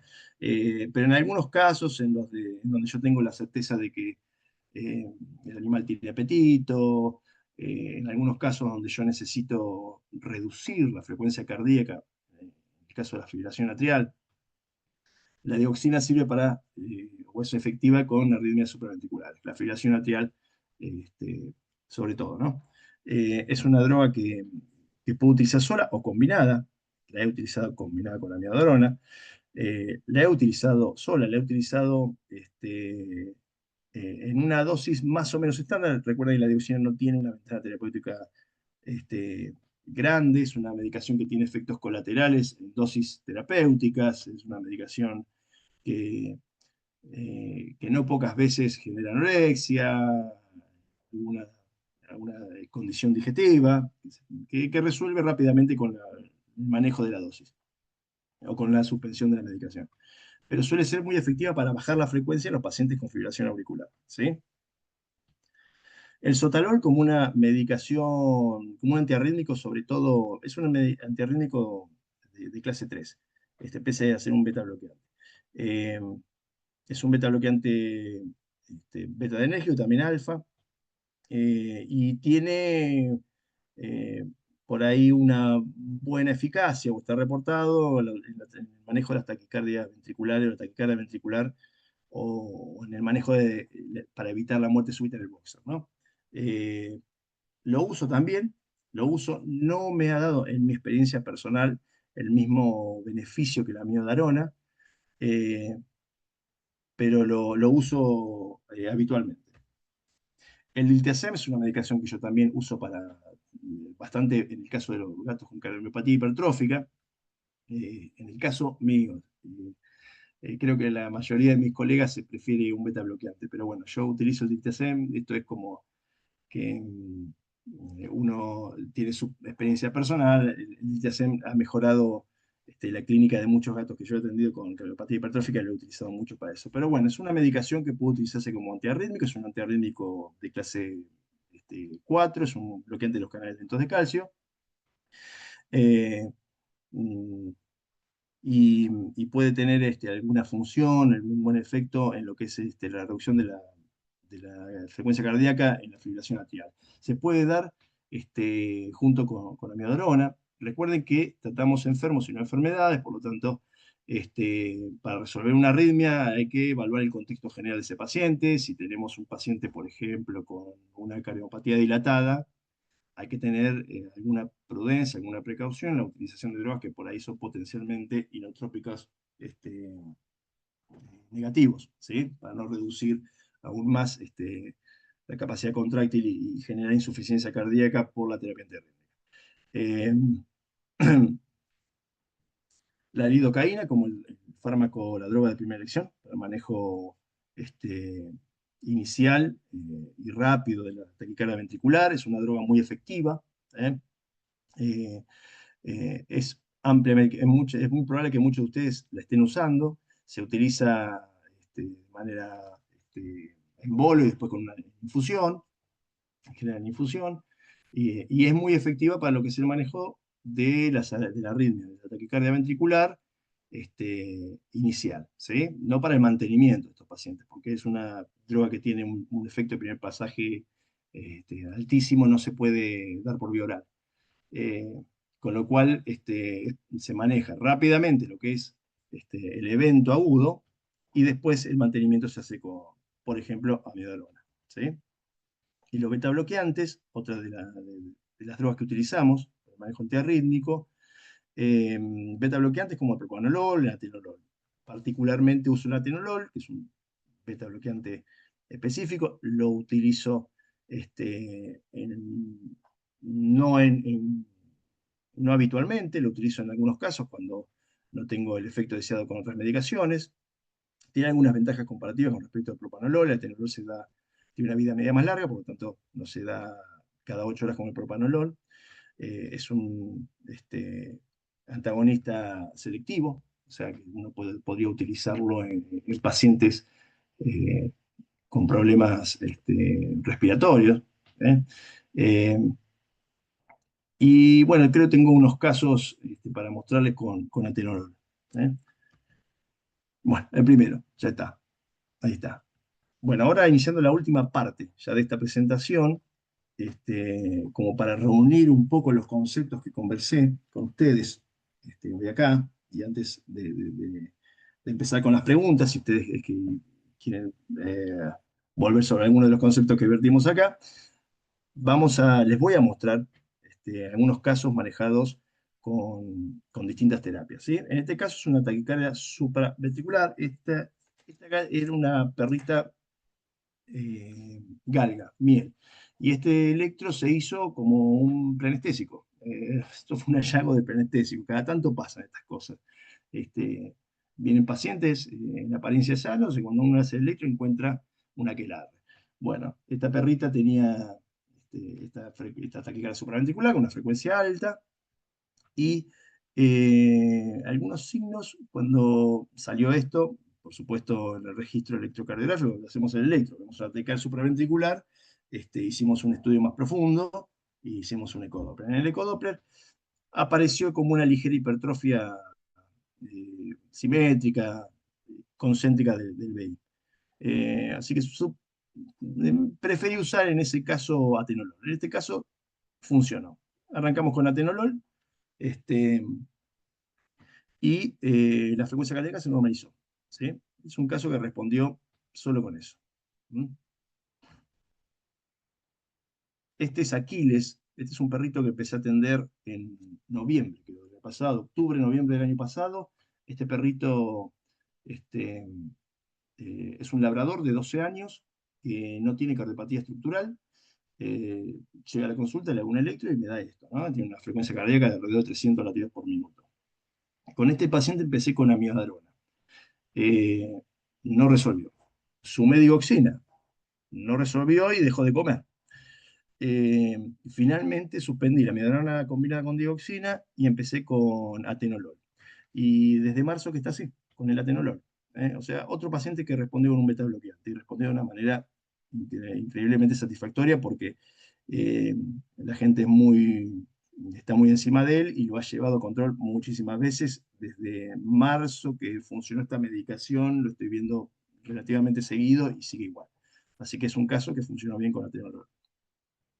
Bueno, este caso es, déjeme ver, Dixie. Bueno, Dixie es una caniche. Esta perrita caniche se iba a... ocurrió algo parecido a lo que pasó con la galga, ¿no? Se iba a castrar. Y digo, bueno, y surgió esto, ¿no? Una taquilla supraventricular, en este caso se ve la onda P. Hay un PR, que es una distancia entre la P y el QRS, y la onda Q en realidad, más cortita, una frecuencia alta. Esto motiva un estudio ecocardiográfico. En el ecocardiograma vemos señales sugestivas de hipertensión arterial, como pasó con la galga. Este, y empezamos con diltiazem. Esta la tratamos con diltiazem, la traté con diltiazem. Y resolvió enseguida también. Es un ejemplo de cómo también uno puede manejar una arritmia supraventricular con diltiazem. ¿Eh? Bueno, una fibrilación auricular, una fibrilación atrial, ¿sí? Una frecuencia cardíaca elevada, con un ritmo irregular. En este caso, este es Vito, me parece. Me acuerdo el registro. Eh, correcto, este es Vito. Vito es un paciente que afortunadamente todavía está con nosotros, es un dogo de Burdeos con cardiopatía dilatada. Empecé a atender hará unos 2 años y medio, una cosa así. Tiene una sobrevida envidiable, realmente. Con signos de insuficiencia cardíaca derecha, con decaimiento, bueno, con una fibrilación atrial declarada.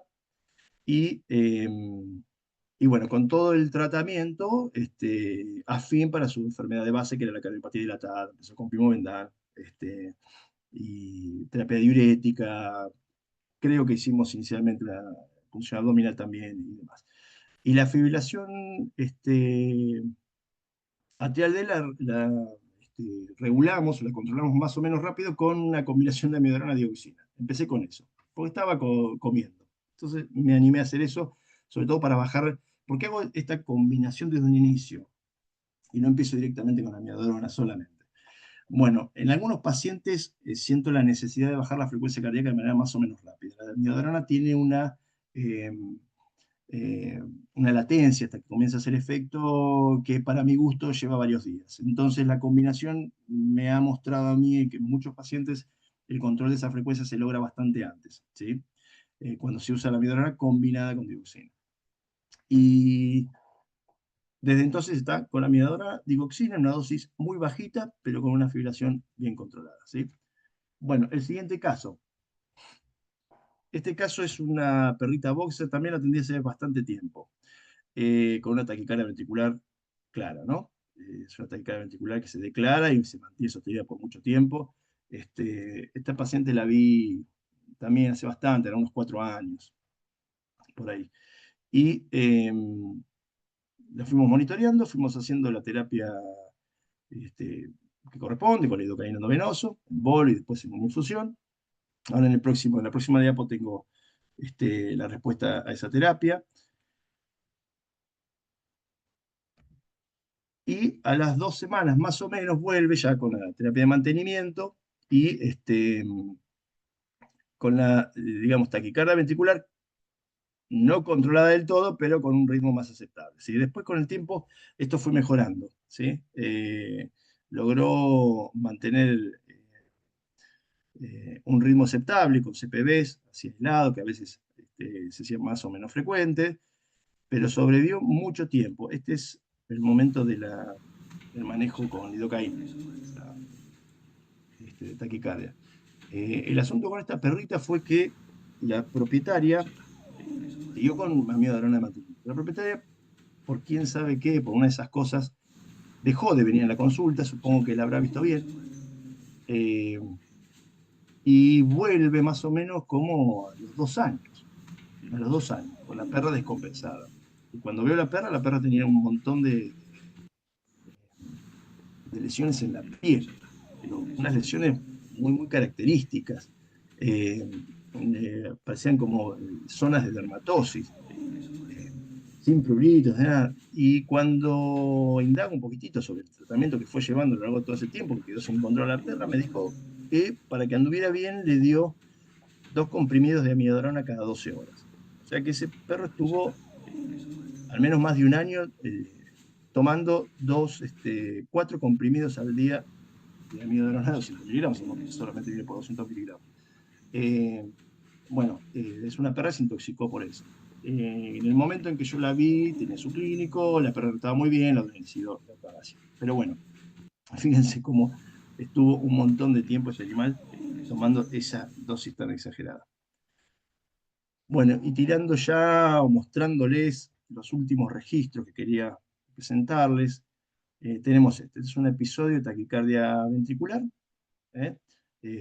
Paroxística, severa, pero paroxística, en una perrita schnauzer gigante, muy viejita ella, de 15 años, este, que llega porque, bueno, es de una colega, amiga, así que, bueno, me dijo, mira, estoy haciendo el estudio, se ayuda, y qué sé yo, quería hacer un control cardiológico, además le escucho un soplito, bueno, la revisamos y nos encontramos con esto. Ahí la internamos, se trató la taquicardia ventricular, se resolvió mínimamente y empezamos con el mantenimiento. El mantenimiento fue un camino con espinas porque eh, respondía parcialmente a la medicación. Ella, la dueña veterinaria, amiga, me lo traía Sugar y me lo trae seguido. Entonces fuimos haciendo un seguimiento bastante cercano de todo el acontecimiento.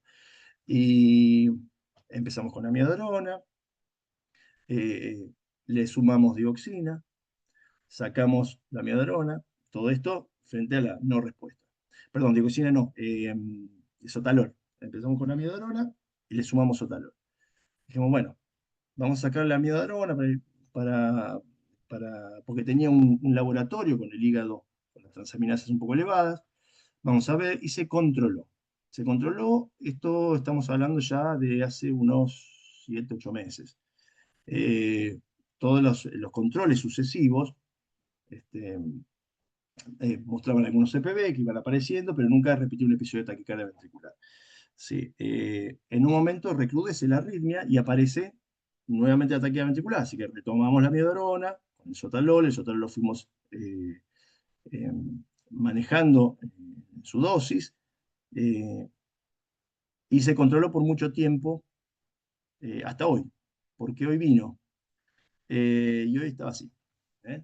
Fíjense que este es un ritmo bastante inestable, ¿no? Acá hay un bigeminismo ventricular, un bigeminismo ventricular es un complejo, a ver, vamos a ver, ahí está, un complejo sinusal y un complejo tópico ventricular, un complejo sinusal y un CPB. Acá un episodio de taquicardia ventricular. Bueno, recuerden que es un schnauzer gigante de 15 años que tiene un montón de comorbilidades. Así que lo que hemos decidido hoy es elevar, está con amiodarona y sotalol, elevarle aún más el sotalol, incluso una dosis altísima. Porque bueno, vamos probando, vamos manejando las dosis y vamos viendo a qué nos podemos extraer. Por supuesto que este animal es un paciente con un altísimo grado de riesgo de sufrir una muerte súbita, ¿no? Eso lo tiene muy claro la dueña. Bueno, y este es el último caso que tengo para ustedes. Que este lo vio, es el que les mostré hoy. Este es un paciente bulldog inglés de 9 años bueno, con sospecha por parte de su clínico de cardiopatía. Me lo deriva porque está con asitis, con insuficiencia cardíaca derecha, la asitis importante, una extensión abdominal importante, que comenzó a expresarse o a manifestarse en febrero. En febrero su veterinaria le indicó el control cardiológico, porque esto me lo refiere el propietario, y el propietario decidió no hacerlo, porque dándole furosemida solamente veía que no se le hinchaba la panza. Pero bueno, volvió a hincharse la panza aún tomando la furosemida, volvió a hacer una colecta abdominal, para hablar con propiedad, y frente a esa distensión abdominal que presentaba el animal ahora y que no resolvía con la terapia diurética que venía manteniendo insistentemente de febrero, bueno, se decidió hacer el control cardiológico. Cuando yo la veo, noto esto, es un carnaval, un festival de arritmias. Acá hay episodios de taquicardia supraventricular, como este que se muestra acá, ¿sí? Que va, viene permanentemente, muy inestable este registro. Un complejo sinusal, complejo atrial, complejo atrial, en un episodio de 3 CPA, por lo tanto es una taquicardia supraventricular. Acá vuelve un complejo sinusal, acá se reinicia un episodio de taquicardia supraventricular.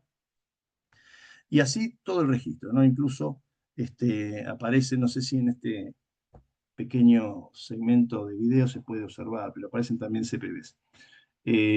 Cuando le hago el ecodoppler me encuentro con una paciente una valvulopatía mitral y tricúspide avanzada, con un reflujo mitral y tricúspide severo, conectado, que se resistió al estudio y demás. No era un paciente muy decaído, pero bueno, con signos de fallo derecho, una ascitis importante. ¿Sí? Bueno, acá no se ve. Eh, directamente empecé a tratarlo hoy y la pregunta que yo les hago, ¿verdad? ¿Cómo piensan ustedes que se podría iniciar una terapia antiarrítmica con este paciente más allá de su terapia, de la terapia para su condición estructural, su cardiopatía estructural? Bueno, esta es una pregunta que yo les hago a ustedes. Es un paciente que presenta taquicardia supraventricular y complejos prematuros ventriculares. Lo dejo ahí por si alguno quiere responder.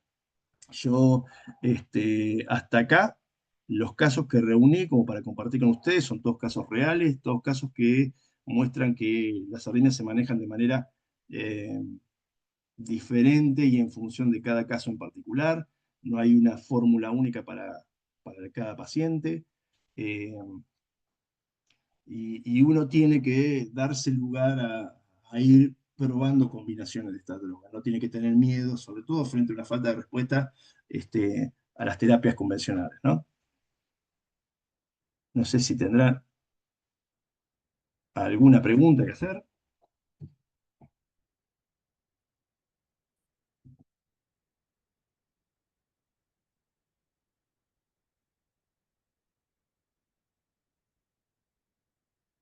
A ver, perdón, me voy a fijar en el chat. Mm,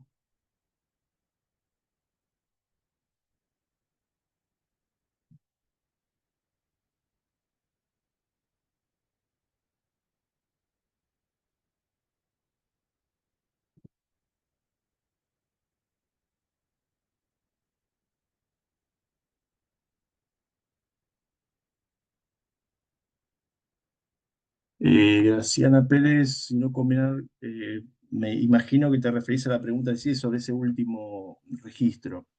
Bueno, la dioxina no es una medicación aconsejable en pacientes con arritmias ventriculares, así que puede predisponer o facilitar o alentar que incluso se expresen. Así que frente a una arritmia ventricular, yo no utilizaría dioxina. ¿No? Pese que puede llegar a tener eh, algún efecto sobre la arritmia supraventricular, pero sería peor el remedio que la enfermedad en ese caso.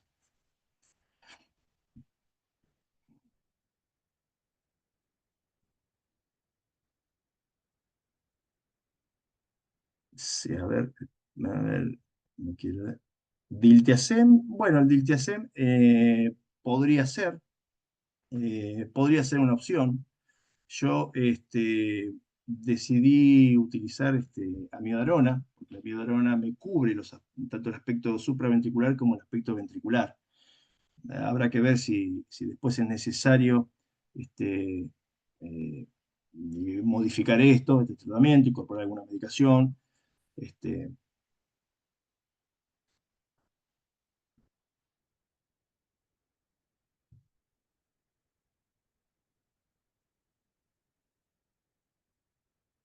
Perdón que estoy medio lento para leer acá el- las preguntas. A ver, vamos por partes. Bueno, estoy viendo los saludos. Me he ido tan arriba que he visto los saludos. Si me pone fin de llamada. Eh, bueno, a ver. Espera. Bueno, perdón. He visto que fueron cargando. Discúlpenme, he visto que han ido cargando preguntas. a lo largo de la charla. A ver, no quiero saltearme ninguna.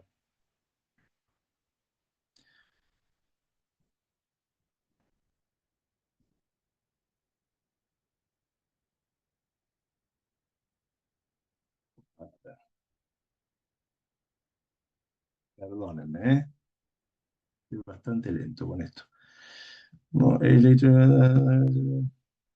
puede marcarme en el último electro del gato las ondas QRS, por favor, ahí ya no sabría a cuál te referís. Eh, Supongo que serán de los primeros que he mostrado. Eh, mm, Hola, doctor. Doctor, antiarrítmico que usa para arritmias supraventriculares. Bueno, para supraventriculares, repito, amiodarona, dioxina, se puede utilizar un betabloqueante, pero dependiendo del contexto, ¿no?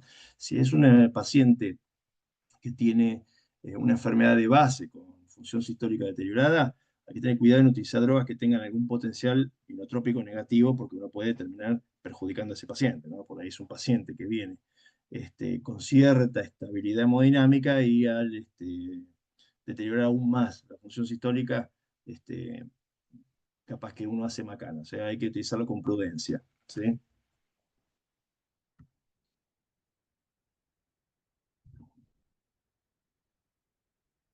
Se sigue aún la regla orientativa de no medicar al paciente mientras los CPB no superen los 10 minutos. Bueno, en realidad la regla habla de los 20 por minuto, ¿no? Sí, eso es una noción para tener en cuenta, es una referencia. Ahora también hay que ver el contexto, ¿eh? Eh, en un paciente con CPB infrecuentes, pero con una dilatación cameral ventricular excesiva, con una distensión, un remodelado ventricular excesivo, y uno quizás empieza con una terapia para prevenir, porque espera o supone que esa frecuencia de aparición de los CPE puede aumentar o va a aumentar. O sea, en ese caso, por ahí uno puede cubrirse. Ahora, en otros pacientes que tienen algún CPB aislado, secundario, por ejemplo, a una condición oncológica, como puede ser un tumor de vaso, ¿eh? Y por ahí uno no necesita medicarlo, ¿no? Sino evaluar como la evolución que va teniendo, ¿sí? En otros pacientes con la misma condición, por ahí sí es necesario medicarlo para que el paciente entre a cirugía o ingrese a cirugía estable, ¿no? Con cierta seguridad, y que pueda hacerle frente a una anestesia con mayor seguridad. Depende de cada caso, ¿no? Siempre depende de cada caso. Cuando hay referencias, tómenlo como eso, como referencias. Es decir, eh, no es una ecuación igual para todos, ¿sí? Patricia Miadrona puso, bueno, Graciana Pérez también. Eh, bueno, coincidimos, ¿eh? Empecé con Miadrona y tal vez tenga la posibilidad de contarle cómo siguió, pero empezó hoy a la 1 de la tarde. Eh, Bien, es bueno esta pequeña reflexión. A mi hora, si tengo el hígado funcionando bien, dice Juliana. Eh, Cuando yo inicio la terapia con la amiodarona, este, trato de tener un laboratorio. No lo dejo a la buena de Dios. Trato de estar atento a cómo está, en dónde estamos parados, cómo está la función hepática, cómo está en general ese paciente, pero sobre todo el hepatograma lo quiero tener. Amiodarona y dioxina no utilizaría, por esto que yo les digo.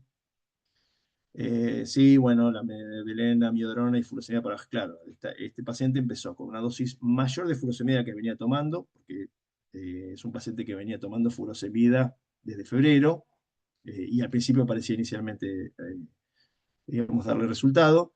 Le subí la dosis de furosemida porque es posible que este paciente haya hecho algún grado de tolerancia a la furosemida, por tomarla de manera ininterrumpida, y agregué pimoendal y agregué amiodarona. O sea que sí.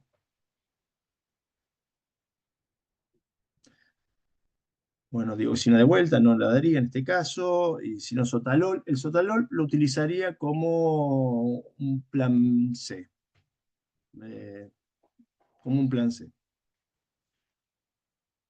La comorbilidad, sí, tiene una valvulopatía mitral y tricuspidia severísima, con dilatación de ambos atrios, una dilatación eh, enorme de ambos atrios y con un reflujo valvular en ambos corazones severo. Fernando Olivo dice, sí, Diltiazem no utilizaría yo por ahora como primera elección. Eh, Consulta qué notas con la amiodarona endovenosa. Bueno, la amiodarona endovenosa tiene sus bemoles. Hay que utilizarla si no, no hay otras opciones. En un paciente que les mostré acá en esta presentación, que era una perrita dogo de Burdeos con taquicardia supraventricular, que no respondió a la medicación, se intentó la terapia con la amiodarona endovenosa. La amiodarona endovenosa puede generar, utilizada con prudencia, en mi experiencia he visto que genera eh, utilizada con prudencia.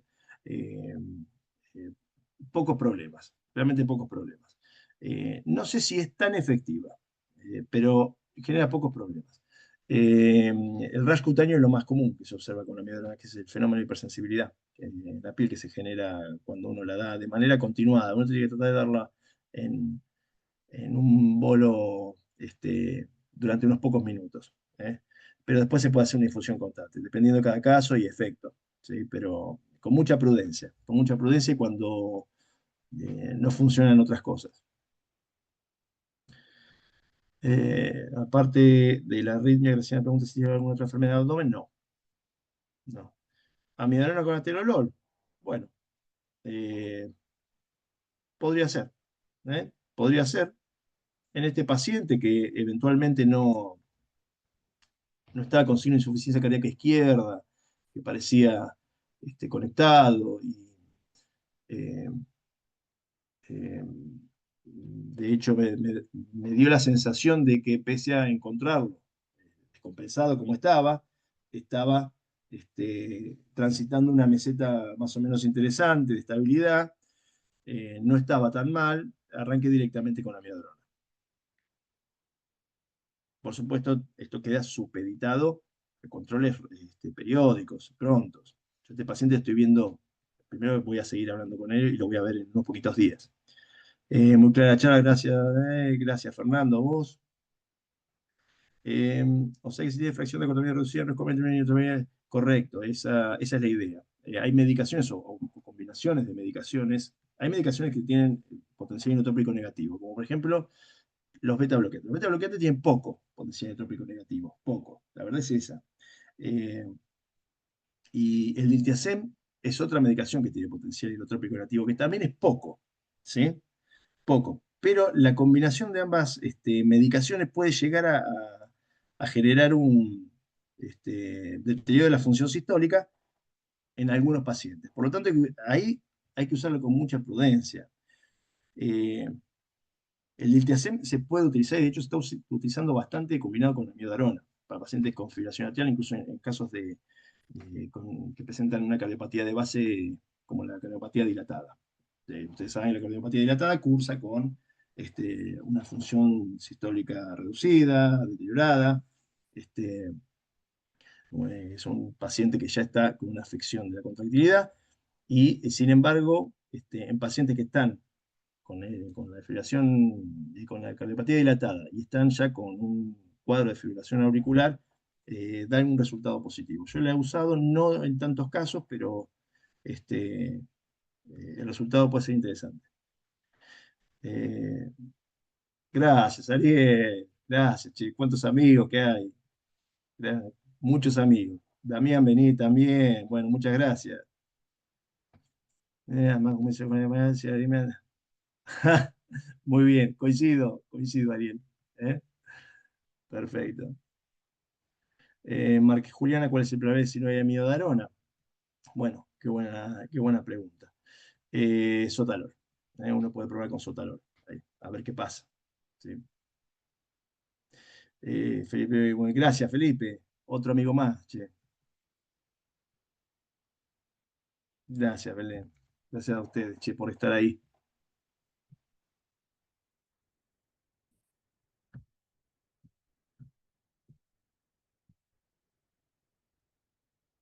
Bueno, de mi parte, yo creo que, a ver, hemos terminado. Este, Gracias muchas gracias por estar un jueves a esta hora escuchando temas tan áridos, tan ríspidos como son las arritmias, la medicación, complejos y demás. Repito, la semana viene siendo intensa, no sé si es porque estamos en vísperas de las vacaciones, ¿no? Pero todo el mundo estos últimos días han dado loco, el trabajo súper intenso, y estar ahora a esta hora escuchando estos conceptos, la verdad que exige un pequeño sacrificio. Así que muchísimas gracias a todos los que participaron. La verdad, para mí es una alegría enorme.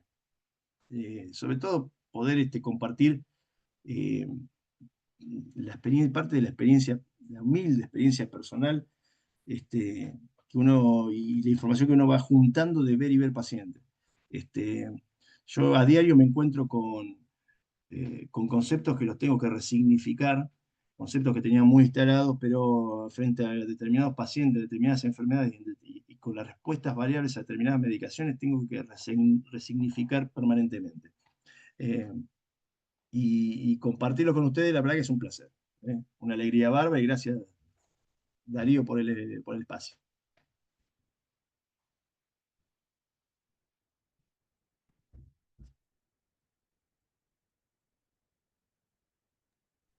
Bueno, no tengo mucho más que agregar, también sigo con la línea de lo que dijiste vos, Nicolás. Muchas gracias por unirte a esta llamada, por compartir tus conocimientos, por confiar en Temis como plataforma de expansión de los conocimientos. Les quiero agradecer a todos los que estuvieron en la llamada, fuimos bastantes personas por 2 horas, estuvo muy bueno, fue muy didáctico. Ahí les dejé las redes del doc para que lo puedan seguir, su teléfono para que si le quieren hacer alguna consulta. También tienen la web de Temis, tienen el YouTube donde va a quedar subida esta llamada y también pueden encontrar muchas otras llamadas con distintas temáticas y cosas muy interesantes. Y el grupo de WhatsApp donde van a llegar las novedades antes y van a poder saber cuáles son los próximos webinars que se vienen o las novedades de tecnología, etcétera. Si se quieren despedir, Nicolás, Darío. Gracias. Muchísimas gracias, Nicolás. La verdad, como siempre te veo en los pasillos, en los congresos, siempre la buena onda, la buena disposición que tenés para todo. Ha sido muy didáctico, muy fresco también a la verdad. Y eso ayuda mucho, digamos, porque como vos bien decís, digamos, hay que estar a estas horas con estos conceptos, como vos decís, y también ya llegando al fin de semana, donde se espera por lo menos para Buenos Aires, las vacaciones, ¿no? Nosotros estamos en ellas, así que también tengo acá a mis chicos dando vueltas. Así que, bueno, cada uno con su realidad en su casa, compartiendo, y me parece que eso está bueno. Está bueno, así que, bueno, te agradezco muchísimo el tiempo y, bueno, todo lo que has puesto para nosotros y para la comunidad. Bueno, no, por favor. Sí. Nuevamente, el agradecido soy yo y a todos los que se han quedado hasta ahora, les digo que Ujú, cualquier duda que tengan, quieran consultarme, bueno, ahí están los contactos, no hay ningún problema. Si hay algo que me gusta es compartir algo de lo que uno hace. ujú, Y a mí me enriquece, porque de repente me encuentro con alguien que me dice, pero mira, yo probé esto y me funcionó. Y digo, bueno, ojo, tal vez la cosa también va por acá. Entonces, es enriquecedor, hacer un feedback, un ida y vuelta con los colegas. Unos cuantos de los que participaron de esta charla los conozco y son, realmente me parecen muchos colegas prometedores en el ámbito de la cardiología. Es un placer estar ahora con ustedes, así que te agradezco nuevamente, che. Y bárbaro. los invito nuevamente a comunicarse conmigo por cualquier cosita. Ujú, ujú. Muchísimas gracias, Nicolás. Gracias a toda la comunidad. Bueno, muchas gracias a todos y nos vemos en el próximo webinar. Bueno, adiós. Chao, chao.